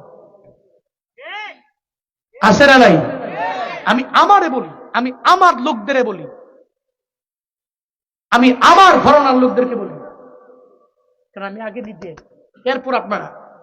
বড় হুজুর ঠিক মতো নামাজ পড়ে না, রিক্সাওয়ালা হুজুরও না, হুজুরের ধারে কাছেও না, ফজর ছাড়ে না, জোহর ছাড়ে না, আসর ছাড়ে না, মাগরিব এশা ছাড়ে না, এমন রিক্সাওয়ালা আছে না নাই? আছে না নাই? আছে না নাই? এই জন্য আলেম হলে জান্নাতি, আবেদ হলে জাহান্নামী। বিষয়টা এমন নয়। আল্লাহ তো বান্দার দেখে দিন, দেখে আমল, দেখে অন্তর। একজন আবেদ জুরাইজ অনেক বড় আলেম এমন না, কিন্তু আল্লাহর গুণগান গায় বেশি, আল্লাহকে স্মরণ করে বেশি। পাহাড়ের চূড়ায় তাহাজ্জুদ পড়ে, হঠাৎ করে মায় ডাক দেয়, এই জুরাইজ, আমার জন্য এক গ্লাস পানি নিয়ে আস। কি কয়? এক গ্লাস পানি আমার জন্য। জুরাইজ ডাক শোনার পরেও মায়ের কথা জবাব দেয় না। দ্বিতীয়বার যখন আবার ডাক দেয়, আমার জন্য এক গ্লাস পানি নিয়ে আসো, জবাব দেয় না। তৃতীয়বার যখন আবার মা ডাক দেয়, জুরাইজ রে, আমি মায়ের তৃষ্ণা লাগছে রে, আমার জন্য এক গ্লাস পানি নিয়ে আয়। এরপরও জবাব দেয় না। মায়ের আগান্বিত হয়ে গেল, ক্ষুধান্বিত হয়ে গেল, রবের দরবারে আবদার জানায়, ও দয়ার আল্লাহ, আমার জুরাইজের আমি 3 বার ডাক দিলাম, 3 বার আমার কথা শুনে নাই রে মাওলা। আল্লাহ গো, এই জুরাইজের তুমি একটা বেশ্যা নারীর ফিতনার মধ্যে না ফালায়া দুনিয়া থেকে তুমি নিও না। মায়ে বদদোয়া দিল। মায়ে যখন বদদোয়া করে দেয়, চিল্লায়া বলো, কবুল করেন কে? কে কবুল করে? মায়ে যখন দোয়া করে কবুল করে কে? যদি বদদোয়া দেয় হবে কি হবে না? দোয়াও কবুল, বদদোয়া। দোয়া যেরকম দ্রুত কবুল হয়, বদদোয়াও ঠিক তো দ্রুতই কবুল হয়। মায়ে বদদোয়া করলো, জুরাইজ আমারে গুরুত্ব দেয় নাই, তারা 3 বার ডাকলাম এক গ্লাস পানির জন্য, সে এক গ্লাস পানি আমার আইনা দেয় নাই। রাগ হইয়া, গুসা হইয়া বদ্ধ করে দিস। কয়েকদিন পরে জুরাইদ যখন ওই জায়গার মধ্যে বসে, এলাকার একটা বেশ্যা নারী আছে, ওই বেশ্যা নারী দরওয়াজার মধ্যে গিয়া করা আনারে, এই জুরাইদ দরওয়াজা ওপেন করে দাও। জুরাইদ দরওয়াজা ওপেন করে দেখে বেশ্যা নারীর সামনে দাঁড়ান। এই মহিলা তুমি কেন আসলা? ওই নারী জানায়া দেয় জুরাইদ রে, দুনিয়ার কেউ দেখে না, কোনো পক্ষী দেখবে না, কোনো মানুষ দেখবে না, তোমার মুরিদান দেখবে না, তোমার ভক্তরা দেখবে না, কোনো মানুষ দেখবে না, কেউ দেখবে না। এই পাহাড়ের চূড়ায় শুধু তুমি আর আমি, চলো না একটু জেনার কাজের মধ্যে লিপ্ত হয়ে যায়। জুরাইজেরা কয়, তুমি চাইলে আমার সাথে অন্যায় কাজের মধ্যে লিপ্ত হতে পারো, একটু অপরাধে লিপ্ত হয়ে যাইতে পারো। জুরাইজ জানায়া দেয়, এই বেশ্যা নারী, না না, এই জায়গায় আমি পাহাড়ের মধ্যে আছি, কোনো পক্ষী দেখবে না, কোনো মানুষ দেখবে না, কোনো পিপিলিকা দেখবে না, কোনো প্রাণী দেখবে না, কেউ যেখানে নয় ওই জায়গায় একজন আছে, চিল্লায়া বলো তার নাম। আহুয়া মাআকুম আইনামা কুনতুম, বান্দা তুমি যেখানে যাও এই জায়গায় আল্লাহ। এই চিন্তা নিয়ে জুরাইদ সঙ্গে সঙ্গে জানায়া দেয়, না না, আমি তোমার সাথে কোনো অন্যায় কাজের মধ্যে লিপ্ত হতে পারি না, আমি তোমার সাথে জেনার কাজের মধ্যে লিপ্ত হতে পারি না। এই বেশ্যা মহিলা, তুমি এখান থেকে চইলা যাও। ও যুবকেরা, দরওয়াজা বন্ধ করে দিয়া তোমার মোবাইলের মধ্যে রাত 12টার পরে কি অন্যায় করো, রাত 1টার পরে কি অন্যায় করো, বাবাই জানে না, তোমার মায় জানে না, তোমার কেউ জানে না, বন্ধু বান্ধবেরা জানে না। ও বান্দারে, কেউ জানে না, কেউ দেখে না, একজন তো দেখে, চিল্লায়া বলো তার নাম। কে দেখে? আল্লাহ দেখে। এই জন্য আল্লাহ দেখেই চিন্তা নিয়ে বান্দা আগায় যাও। জুরাইজ মনে মনে ভাবে, দুনিয়ার কেউ দেখবে না, আল্লাহ তো দেখবে, কোন জেনার কাজের মধ্যে লিপ্ত হতে পারি না, যাও পাহাড় থেকে নেমে যাও। ধমক দিয়ে তারাই দিস। কি করছে? ধমক দিস। বেশ্যা নারী কয়, রং নাম্বার ডায়াল করলাম। কি নাম্বারে? এই কথা বলেন, কি নাম্বার? রং নাম্বার ডায়াল করলাম। মাঝে মাঝে এখন তো প্রেম হয় মেসেঞ্জারে, ঠিক কিনা? এখন প্রেম হয় হোয়াটসঅ্যাপে, ইমুতে। হঠাৎ করে দেখছে সামনে একটা আইডি আসছে, মেঘ বালিকা, ছবি একটা দিয়ে রাখছে, কোত্থেকে জানি কোনো এক নায়িকা, তো রিকোয়েস্ট পাঠাইছে, অ্যাকসেপ্ট করছে। ওরে সুবহানাল্লাহ, অ্যাকসেপ্ট করছে, সারাদিন খুশি। আরে সুবহানাল্লাহ, একটা মেয়ে পাইলাম। মেসেঞ্জারে সালাম দেয়, হাই হ্যালো কেমন আছো, সুন্দর জবাব আসে। এ তো মনে মনে কয়, কপাল খুইলা গেল রে, নিজের হিরোর মতো লাগে না। আমার সাথে একটা মেয়ে কথা বলে মেসেঞ্জারে, আবার আবার চুল টুল বড় করে কাটিং কুটিং দিয়ে ভাব সাবে অন্যরকম, মোটামুটি প্রেম জমায়। হঠাৎ করে একটু পরে আবার কয় যে 1-1.5 ঘন্টা কথা বলার পরে মেসেঞ্জারে এই মেসেজ করে কথা বলতে তো বিরক্ত লাগে, একটু ফোন দিতে পারি। তো অডিও করে কথা বললে কয় লগে আব্বা মা আছে, ভিডিও করে কথা বললেও কয় আব্বা মা আছে। কল ছাড়া যা অসুবিধা নাই, মেসেঞ্জারে যা করতে পারো চ্যাট করো। 2 বছর প্রেম করছে, খোঁজ খবর নাই, মনে করছে মনে কোনো মাইয়ার সাথে প্রেম করতেছি, দুনিয়ার যত পেটের ভিতরের কথা আছে সব বলে ফেলছে। একটা পর্যায়ে 2 বছর পরে দেখে এক বন্ধুর মেসেঞ্জার ঘাইটা ওই বন্ধু ওই মেঘ বালিকার সাথেই কথা কয়।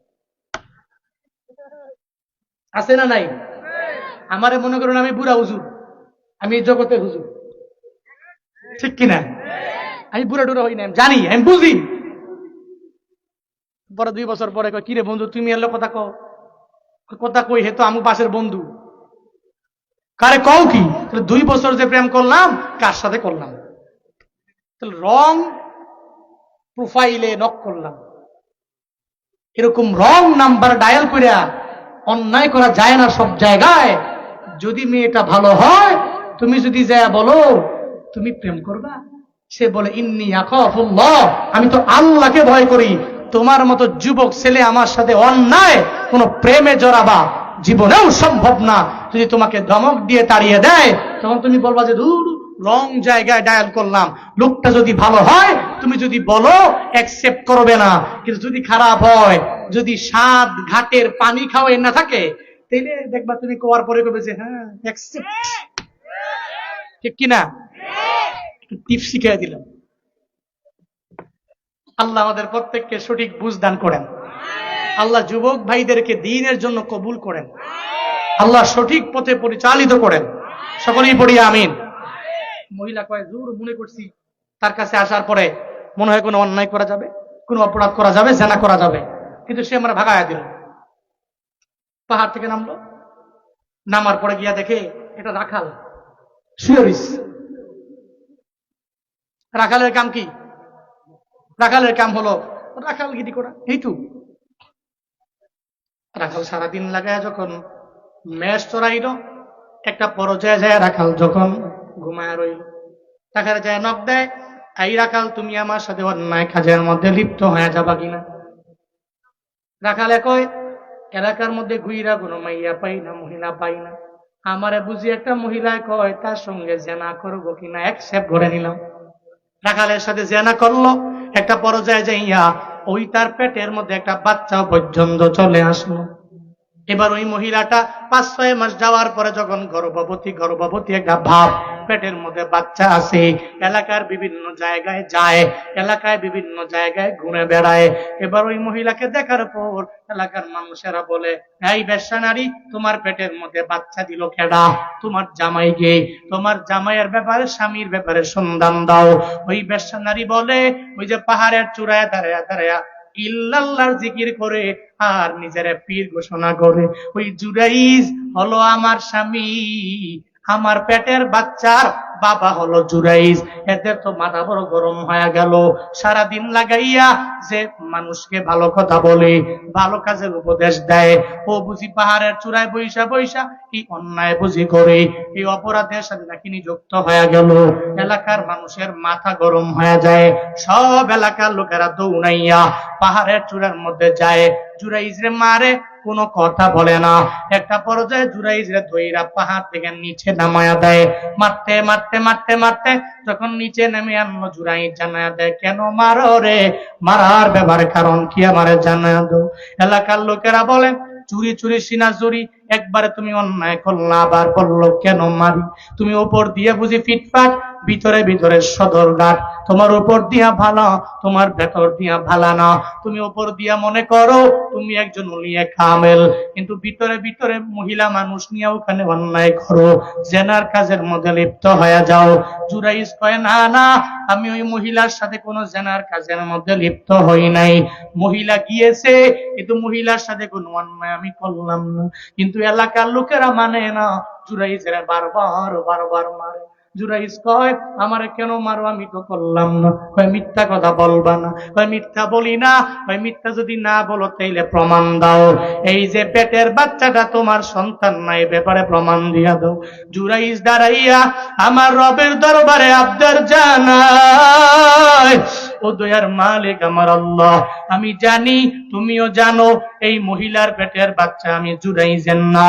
ও আল্লাহ, তুমি জানো আমি জুরাইজের বাচ্চা তার পেটের মধ্যে নাই। তবে আল্লাহ গো, এটা প্রমাণ আমি কেমনে দিব আমার জানা নাই। এতটুকু আমার জানা আছে, ওই বাচ্চার জবানটা যদি তুমি খুইলা দাও আল্লাহ গো, তাইলে ওই বাচ্চা তার জবান দিয়া বলে দিবে আমি তার রিয়েল বাবা নাকি আরেকজন তার রিয়েল বাবা। আল্লাহর দরবারে আবদার জানায়, ও আল্লাহ, আমার কোনো পুঁজি এই দুনিয়ার মধ্যে নাই, আমি তোমার দরবারে দুনিয়াবি লাইনে কোনো কিছু তোমার দরবারে চাই নাই। জুরাই যখন রবের দরবারে বারবার আবদার জানায়, আল্লাহ কবুল করে নেয়। আল্লাহ তো তার বান্দারে ওই জায়গার মধ্যে অপমানিত করবে না। ওই যে মায়ের বদদোয়া, ওই বদদোয়াটা একটু পরিচালিত করার জন্য আমার মাওলা একটু তার কুদরতটারে আমার মাওলা খাটাইলেন। আল্লাহ কবুল করে নিলেন, জুরাইজের দোয়াও কবুল হয়ে গেল। জুরাইজ কয়ে, দাঁড়াও, আমারে মাইরো না। এই মহিলা, তুমি আমার সামনে দাঁড়াও। এবার যখন জুরাইজ মহিলার সামনে দাঁড়ায়, ওই মহিলার পেটের বাচ্চার দিকে শাহাদাতি আঙ্গুল দিয়া রবের দরবারে আবদার জানায়, ও দয়ার মালিক, আমি জুরাইজ জানি আমি বড় নিমক হারাম, আমি বড় গুনাহগার, কিন্তু আল্লাহ গো, এই পেটের বাচ্চাটার জবান তুমি চাইলেই তো তুমি খুলে দিতে পারো। তুমি রাজা বিরাজ, ওই সন্তানের মালিক তুমি আল্লাহ। ও আল্লাহ, এই বেশ্যা নারীর পেটের মধ্যে যেই বাচ্চা আছে তার জবানটা তুমি খুইলা দাও। শাহাদাতি আঙ্গুল দিয়া ইশারা করতে দেরি হয়ে যায়, বলে এই মহিলার পেটের বাচ্চা তুমি জানায়া দাও তোমার বাবাকে। সঙ্গে সঙ্গে ওই মহিলার পেটের বাচ্চার জবান একজনে খুলে দেয়। চিল্লায়া বলো তার নাম। কাদের কুদরতুদারি বরকামাল, আন্তা রব্বি আন্তা হাসবি যুল জালাল। তুহি কাদের জলিলুল্লাহ জাহাদা বহরহালে, তুহি মেরা নেগাহদা। জবান খুলে গেল। কাই তুমি বলো তোমার বাবাকে। জবান আল্লাহ পাক খুলে দিলেন। বেশ্যা নারীর পেটের বাচ্চায় কয়, এই এলাকার লোকেরা, এই যে জুরাইজ, উনি আমার রিয়েল ফাদার নয়। তোমাদের পাশে দাঁড়িয়ে আছে যে রাখাল, ওই রাখালই হচ্ছে আমার রিয়েল বাবা। সুবহানাল্লাহ জোরে পড়বেন না? আরো জোরে চিল্লায় পড়বেন না? কি বুঝাতে চাইলাম? নবী বলছেন, এই সাহাবীরা, জীবনে কোনদিন আব্বা আম্মার থেকে বদদুয়া নিয়ে চলবে না। যারা দুনিয়াতে আব্বা আম্মার থেকে বদদুয়া নিয়ে আগায়, এরা তো কামিয়াব হতে পারে না। মৃত্যুর আগে হইলেও আল্লাহ পাক জীবনে একবার হইলেও ওই বদদুয়া তোমার উপরে তো বর্তাবেই। আল্লাহ পাক এটা তোমার পুরা লাইফেই একটা পরিবর্তন ঘটায়া দিবে ওই বদদুয়ার কারণে। যদি এখন মনে করো আম্মারে ধমক দিলাম, কই ব্যবসা তো ঠিক, চলাফেরাও ঠিক, ঘরে খানাও ঠিক, এই আব্বারে ধমক দিলাম, আব্বাই কষ্ট পাইছে, চলি তো ভালোই, সন্তানরা ভালোই আছে, সুন্দর চলতেছি না। মৃত্যুর আগে হইলেও একবার এটা কার্যকর হবে। এই যুবকেরা, আজকে থেকে নিয়ত করো, তোমার আব্বাই তো খ্রিস্টান না, তোমার মা তো মুশরিক না, হিন্দু না, বৌদ্ধ না। তুমি নিয়ত করো, জীবনে মৃত্যুর আগে একবার হইলেও আমি আব্বা আম্মার সাথে কোনো অন্যায় আচরণ করব না, এদের ধমক দিব না। কারা কারা পারবা? দুটা হাত তুলে আল্লাহকে দেখায় দাও।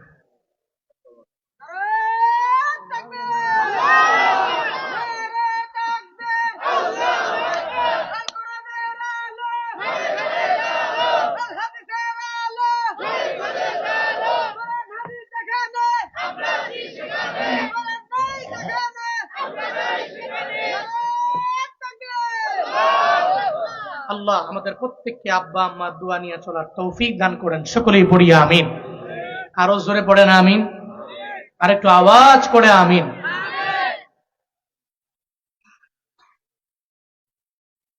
আবু উবাইদা ইবনুল জাররাহ চিন্তা করে আল্লাহ পাক বলছেন, কাফের, খ্রিস্টান, মুশরিক যদি তোমার আব্বা হয়, ওয়ালা তুতিহুমা, এদেরকে আনুগত্য করো না, তবে এদের সাথে কওলে মারুফ যেগুলো আছে, ভালো কথা আছে, এগুলো বলো।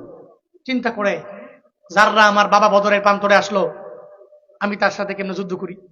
নিয়ত করছে আজকে আব্বার সামনে যুদ্ধের ময়দানে কোনোভাবেই পড়বো না। সুবহানাল্লাহ পড়বেন না? তোমিয়া নিয়ত তো আমরা করতে পারি, এ নিয়ত পূরণ করতে পারে কে?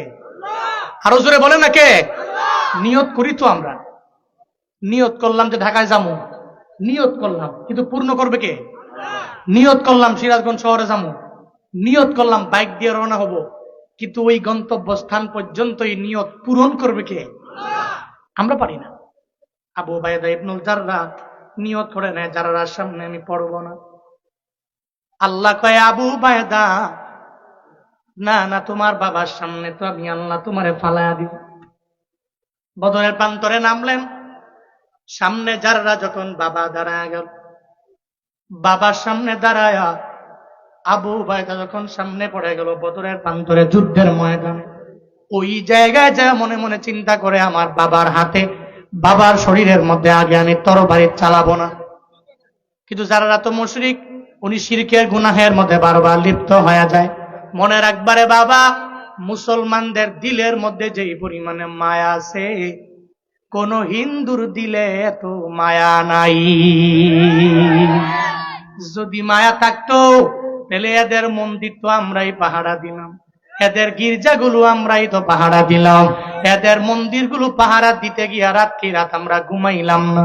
স্বৈরাচার বিদায় নেওয়ার পর মাদ্রাসার হুজুররা গিয়া গিয়া জামাতে ইসলামের কর্মীরা, শিবিরের কর্মীরা, ইসলামী আন্দোলনের কর্মীরা, এদেশের ওলামায়ে কেরামেরা মন্দির পাহারা দেওয়ার জন্য এদের মন্দিরের পাশে গিয়া দাঁড়ায়া গেল।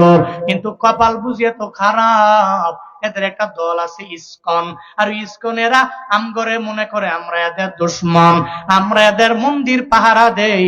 আর চট্টগ্রামে আমাদের মসজিদেরা ভেঙ্গে চুরমার করে দেওয়ার জন্য এরা মসজিদের মধ্যে ঢুকলো। মনে রাখবারে বাবা, যতই এদের প্রতি বারবার বারবার দরদ দেখাও, মনে রাখবা এরা মুসলমানদের ভালো চায় না, এরা চায় এদেশের মধ্যে ইসলামটাকে মুছে হিন্দু ধর্মটারে দাও। মনে রাখবা তোমরা যতদিন আসো তোমাদের আমরা সাপোর্ট দিয়ে দিব, কিন্তু যদি গাজওয়ায়ে হিন্দ আমাদের দরবারে আসে কাফনের কাপড় মাথার মধ্যে নিয়া আমরাও মাঠে নাই মা কাফেরদের বিরুদ্ধে যুদ্ধ করতে তৈয়ার আছি, ঠিক কিনা? কারা কারা তৈয়ার আছো? তুমি হাত তুলে আল্লাহকে দেখায়া দাও, লিল্লাহি তাকবীর।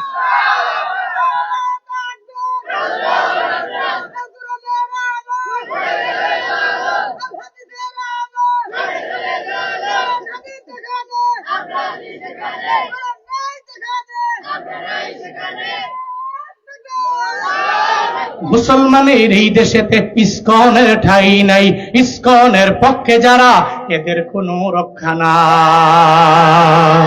মুসলমানের এই দেশেতে ইসকনের ঠাঁই নাই, ইসকনের পক্ষে যারা এদের কোনো রক্ষা নাই।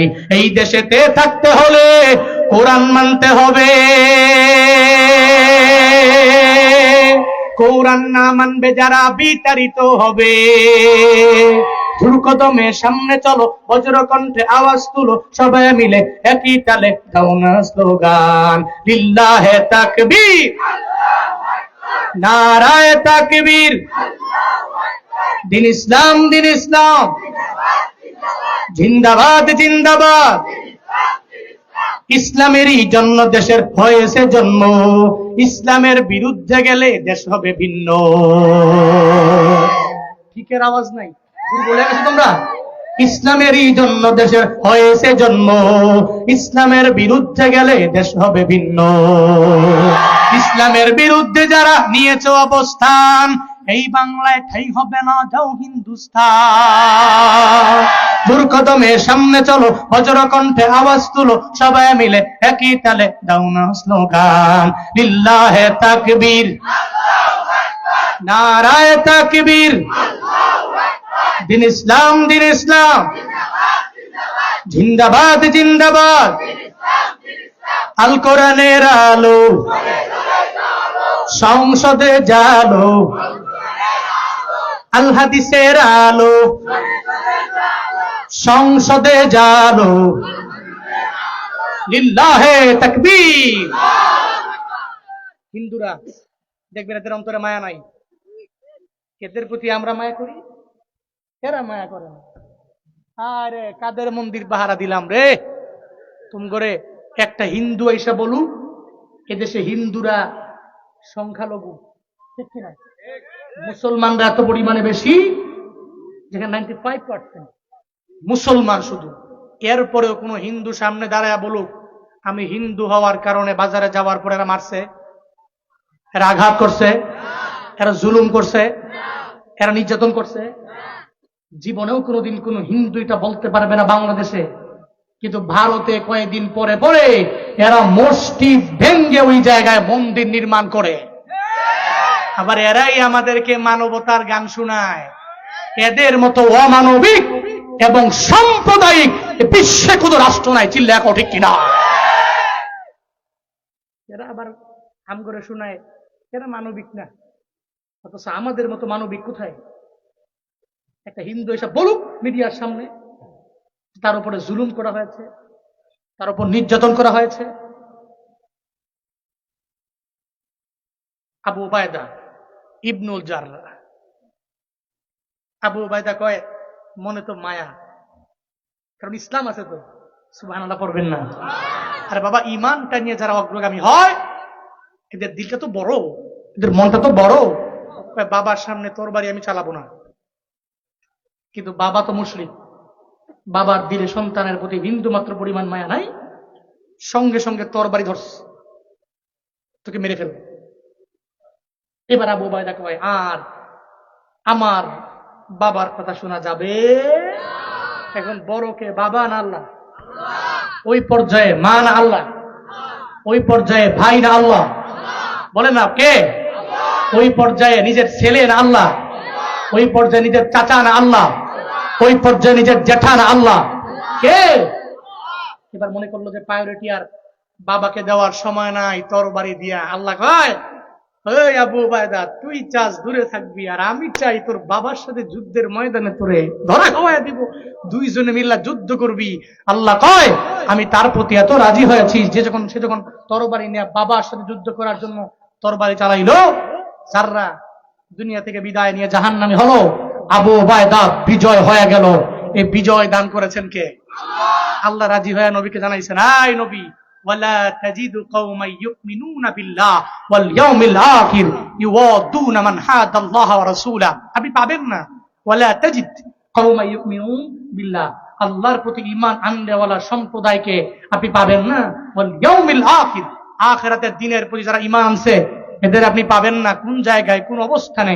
ইউওয়াদুনা মান হাদাল্লাহ ওয়া রাসূলা, যুদ্ধের ময়দানে যাওয়ার পরে এদের সাথে এদের আব্বা আম্মা থাকবে, এদের ভাই থাকবে, এদের আশিরতাহম আত্মীয় স্বজন থাকবে, থাকার পরেও এরা আল্লাহকে প্রায়োরিটি দিবে, আল্লাহর বিরুদ্ধে না যায়া, রাসূলের বিরুদ্ধে না যায়া, নিজের আব্বা আম্মা দাদা দাদি তাদের প্রত্যেকটা বংশধরের বিরুদ্ধে যাবে, কিন্তু আল্লাহ এবং রাসূলের বিরুদ্ধে যাবে না। এরপর আল্লাহ পাক বলছেন, এটা কেন হয় জানেন? নবী আবু উবাইদার কেন হয়েছে জানেন? উলাইকা কাতাবা ফি কুলুবিহিমুল ঈমান। আল্লাহ পাক বলছেন, তিনি তো তাদের অন্তরের ভিতরে ঈমানটাকে লিপিবদ্ধ করে দিয়েছেন। সুবহানাল্লাহ পড়বেন না? এই সমস্ত মানুষ কেমনে পারে তার বাবার বিরুদ্ধে লড়াই করতে যুদ্ধের ময়দানে? কেমনে পারে? পারে কেমনে জানেন? আল্লাহ পাক তাদের অন্তরে কাতাবা ফি কুলুবিহিমুল ঈমান, তাদের অন্তরে আল্লাহ পাক রব্বুল আলামিন ঈমানটাকে লিপিবদ্ধ করে দিয়েছেন। এরপর কি করেছেন? ওয়া আইয়াদাহুম বিরূহিম মিন, এমন কি আল্লাহ পাক রব্বুল আলামিন নিজ কুদরতি হাতে রূহটাকে আল্লাহ পাক তাদের ভিতরে আল্লাহর নিজের কুদরতি হাতে ঈমানের বলে বলিয়ান করে আল্লাহ নিজের হাতে সঞ্চারণ করেছেন। আরো জোরে আওয়াজ করে সুবহানাল্লাহ। এবার আসেন, প্রতিদান কি? ইউদখিলুকুম জান্নাতিন তাজরি মিন তাহতিহাল আনহার খালিদিনা ফিহা। এরা আল্লাহ পাক এদেরকে মায়া করে এমন এক জান্নাতে ঢুকাবে যে জান্নাতের তলদেশ দিয়ে নহর সমূহ প্রবাহিত হয়। এবার আসেন, এদের প্রতি আল্লাহর মন্তব্য কি? রাদিয়াল্লাহু আনহুম ওয়া রাদু আন, আল্লাহ বলেন, আমি আল্লাহ এদের প্রতি রাজি, এরাও আমি আল্লাহর প্রতি রাজি। এদের প্রতি আমি আল্লাহ রাজি, আর এরাও আমি আল্লাহর প্রতি রাজি। এবার আসেন, এরা কোন দলের? সব কিন্তু 22 নম্বর আয়াত থেকে বলছে এরা কোন দলের। উলাইকা হিজবুল্লাহ আলা ইন্না হিজবাল্লাহি হুমুল মুফলিহুন।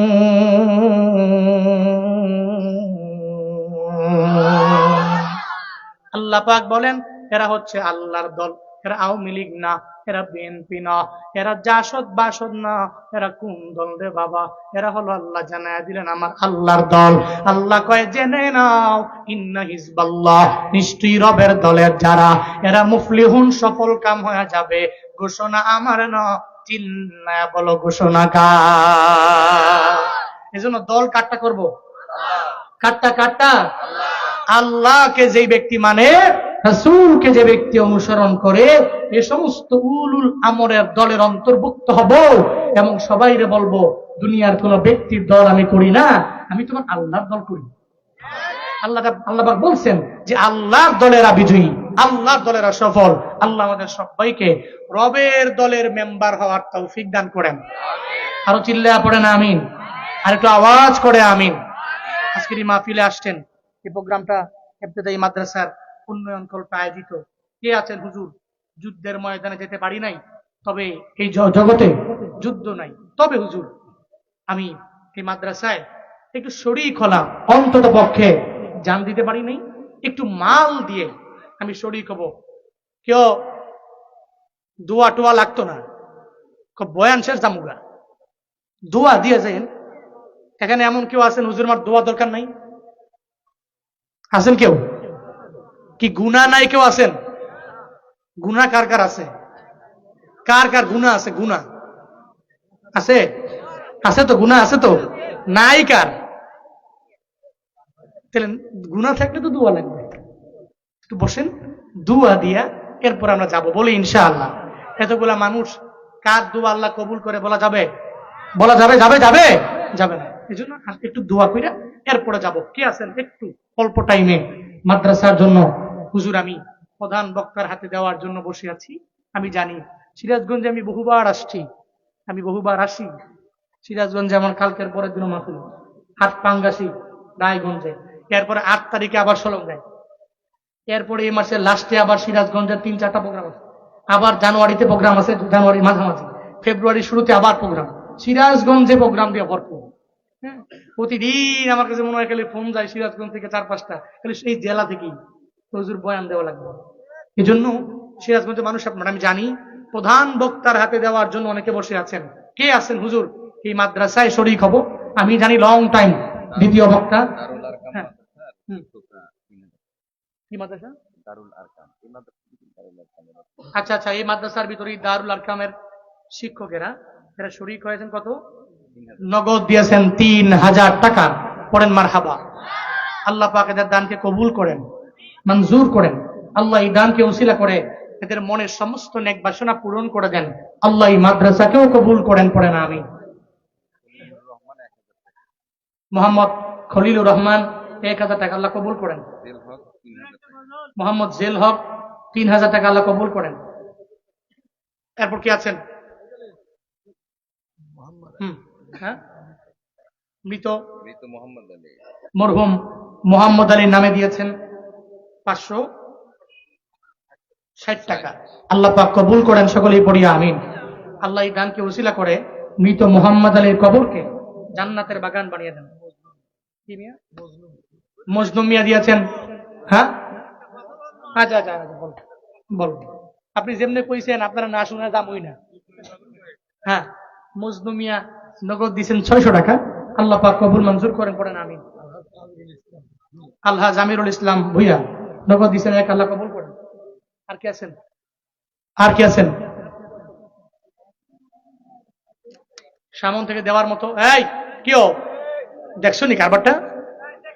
ধরেন ধরেন ধরেন, দুইটা জোর করে বন।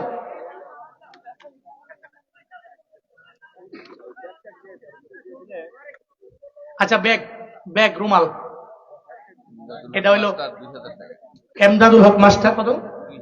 2000 টাকা। আল্লাহ পাক কবুল করেন। পড়েন আমিন। এই ব্যাগ যাও, ব্যাগ নিয়ে যাচ্ছে যে যা পারেন। আমার মা বোনদের প্যান্ডেলেও যাবে, মা বোনদের প্যান্ডেলেও যাচ্ছে, মা বোনেরাও দান করবে। আল্লাহ কবুল করেন। হ্যাঁ, আব্দুল মমিন 500 টাকা। আল্লাহ পাক কবুল করেন। পড়েন আমিন। কি নাম বলো? মোহাম্মদ রনি 10,000 টাকা। আল্লাহ পাক কবুল করেন। পড়েন আমিন।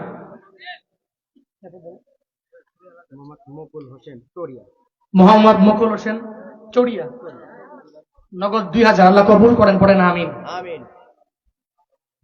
হ্যাঁ, আমাদের যে জালসার যে কমিটি আপনার সাথে যে কথা বললেন, এই আয়োজনের সবাই মানিক 50,000, সামন্দিরা 15,000 টাকা, আর 30 বছর মানে 15,000 টাকা। এটা আমাদের জালসার আয়োজন। হ্যাঁ, আমরা কথা বলছিলাম। হ্যাঁ, জালসার আয়োজন কমিটিদের ভিতরে ইতালি প্রবাসী মোহাম্মদ মানিক মিয়া, উনি দিয়েছেন 50,000 টাকা।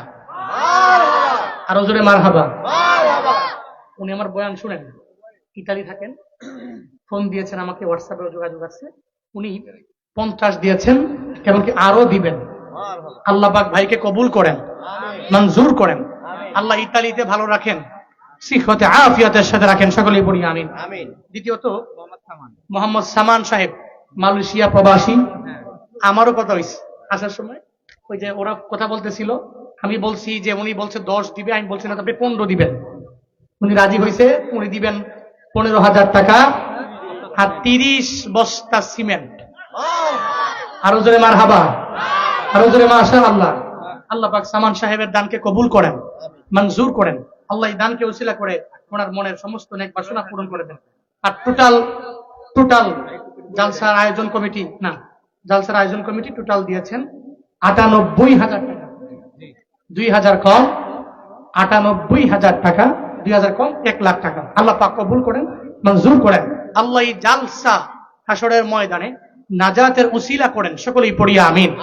আরো জোরে পড়ি। মালিক আশরাফ কি গ্রামীণ সুইটের হোটেল, গ্রামীণ সুইটের মালিক নগদ দিয়েছেন 500 টাকা। আল্লাহ পাক কবুল মঞ্জুর করেন, পড়েন আমিন।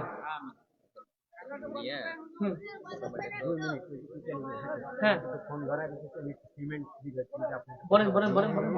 দেন আল্লাহ প্রত্যেকের ছোট থেকে ছোট, বড় থেকে বড়।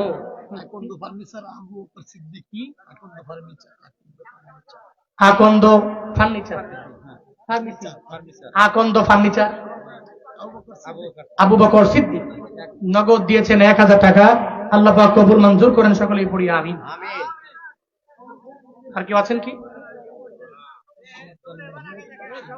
হ্যাঁ কে? সুলতান মাহমুদ নগদ দিয়েছেন 120 টাকা। আল্লাহ পাক কবুল করেন, পড়েন আমিন। আর কেউ আছেন? আর কেউ আছেন? আচ্ছা ব্যাগ নিয়ে গেছে? ব্যাগ কি আনছে? মা বোনদের প্যান্ডেলে গেছে? হ্যাঁ, আল্লাহ পাক প্রত্যেকের ছোট থেকে ছোট, বড় থেকে বড় প্রত্যেকটা দান আল্লাহ পাক কবুল করেন। আমার জন্য খাস দোয়া, হ্যাঁ সবাই দোয়া করবেন, আল্লাহ কবুল করেন, মঞ্জুর করেন। এবং রমজান দেখছো কি বাহাদুর হোসেন নগদ 200 টাকা। আল্লাহ পাক কবুল করেন। এই পুরুষ প্যান্ডেলে অনেকগুলো টাকা আসছে, আল্লাহ পাক কবুল করেন। নবী নবী করে আর কত কাল আমি কাঁদব,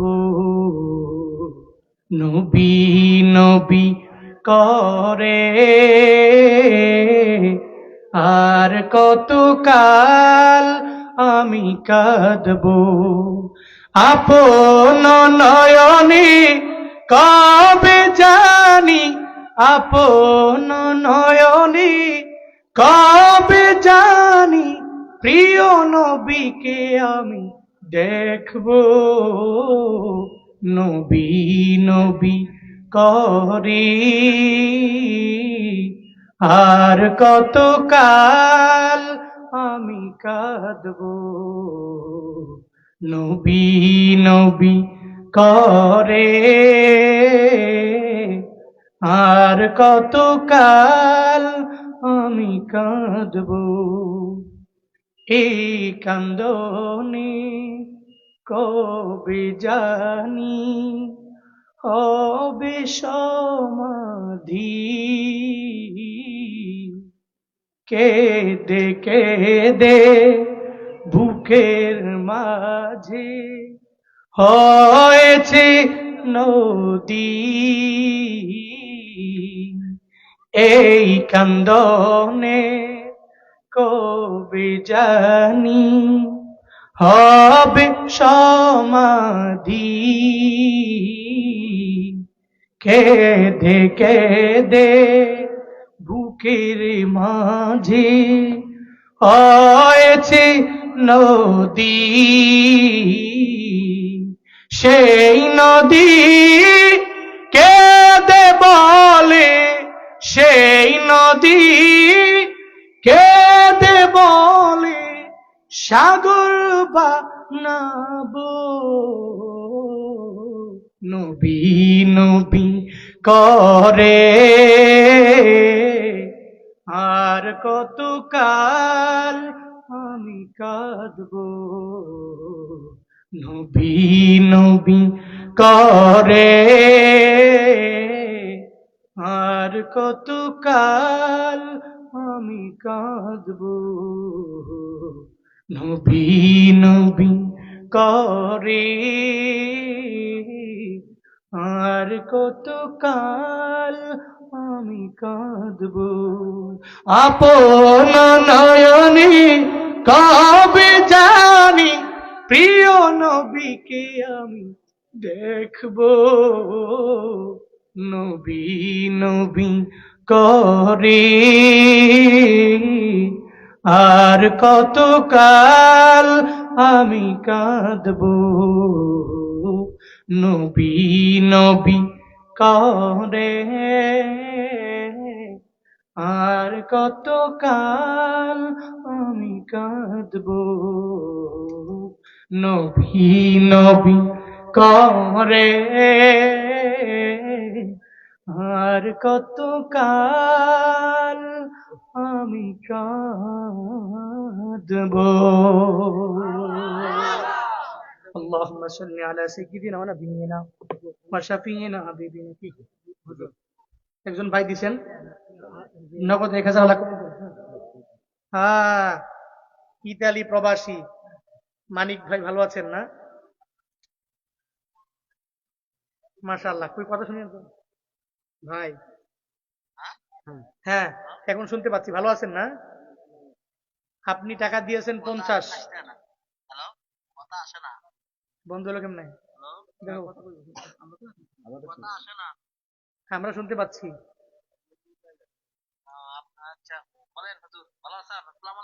ওয়ালাইকুম সালাম। ভালো আছেন না? আপনি মনে হয় 50 দিয়েছেন, এখন সিমেন্ট দিবেন কয় বস্তা বলেন? সবাই শুনছে।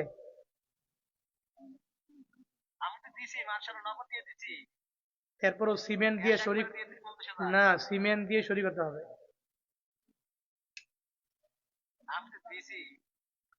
এতগুলা মানুষের সামনে যে আমি বলতেছি, আমি মনে হয় কোথাও এমন বলি নাই। টাকা দিছে 30 বস্তা, তুমি 10 বস্তা দিলে মানায় না 50 বস্তা দেওয়া লাগবে, ব্যবস্থা করা লাগবে। আপাতত 50 বস্তা দাও। আপাতত 50 দেন। 50 বস্তা। তোমার ছোট মামা দিছে 30 বস্তা। আপনার ছোট মামায় দিছে কত? 30 বস্তা। 30 বস্তা দিছে। তাহলে আপনি ছোট মামায় দিছে কত? 30 বস্তা। 30 বস্তা। তাহলে আপনি দিবেন হলো কত? 50। আমি 50,000 টাকা ক্যাশ দিছি, একবার নগদ ক্যাশ দিছি। তোমরাই কয়বার? আমি আর কত দেব? 50,000 ক্যাশ 40 বস্তা দিয়ে দাও। 40 বস্তা শিকার হয়ে যাও। 40 বস্তা শিকার হয়ে আচ্ছা যাও। আচ্ছা, এই কয়ো হুনা যা হুনে। ওই জায়গা অনেক মানুষ আছে। 20 বস্তা। হ্যাঁ, 10 বাড়ায়। আচ্ছা 30। আমি আপনার বন্ধুদের টাকায় আমি 20 বস্তা। আচ্ছা শিকার হয়ে ঠিক আছে জনাব মানিক সাহেব, আগে দিয়েছেন 50,000 কেস মহিলা প্যান্ডেলের, না? আগে দিয়েছে 50 কেস। আবার এখন আমি রিকোয়েস্ট করেছি, উনি 10 বলছিলেন, উনি 20 ব্যাগ সিমেন্ট দিবেন। সকলে পরিবার হাবা। আল্লাহ কবুল করেন, আল্লাহ মঞ্জুর করেন। আল্লাহ আমার ভাইকে ভালো রাখেন, ইতালিতে থাকেন। আল্লাহ পাক সালামতে রাখেন, নিরাপদে রাখেন। আল্লাহ চাকরি বাকরি ব্যবসা বাণিজ্যে বরকত দিয়ে ভরপুর করেন। রিজিকে আল্লাহ পাক বরকত দিয়ে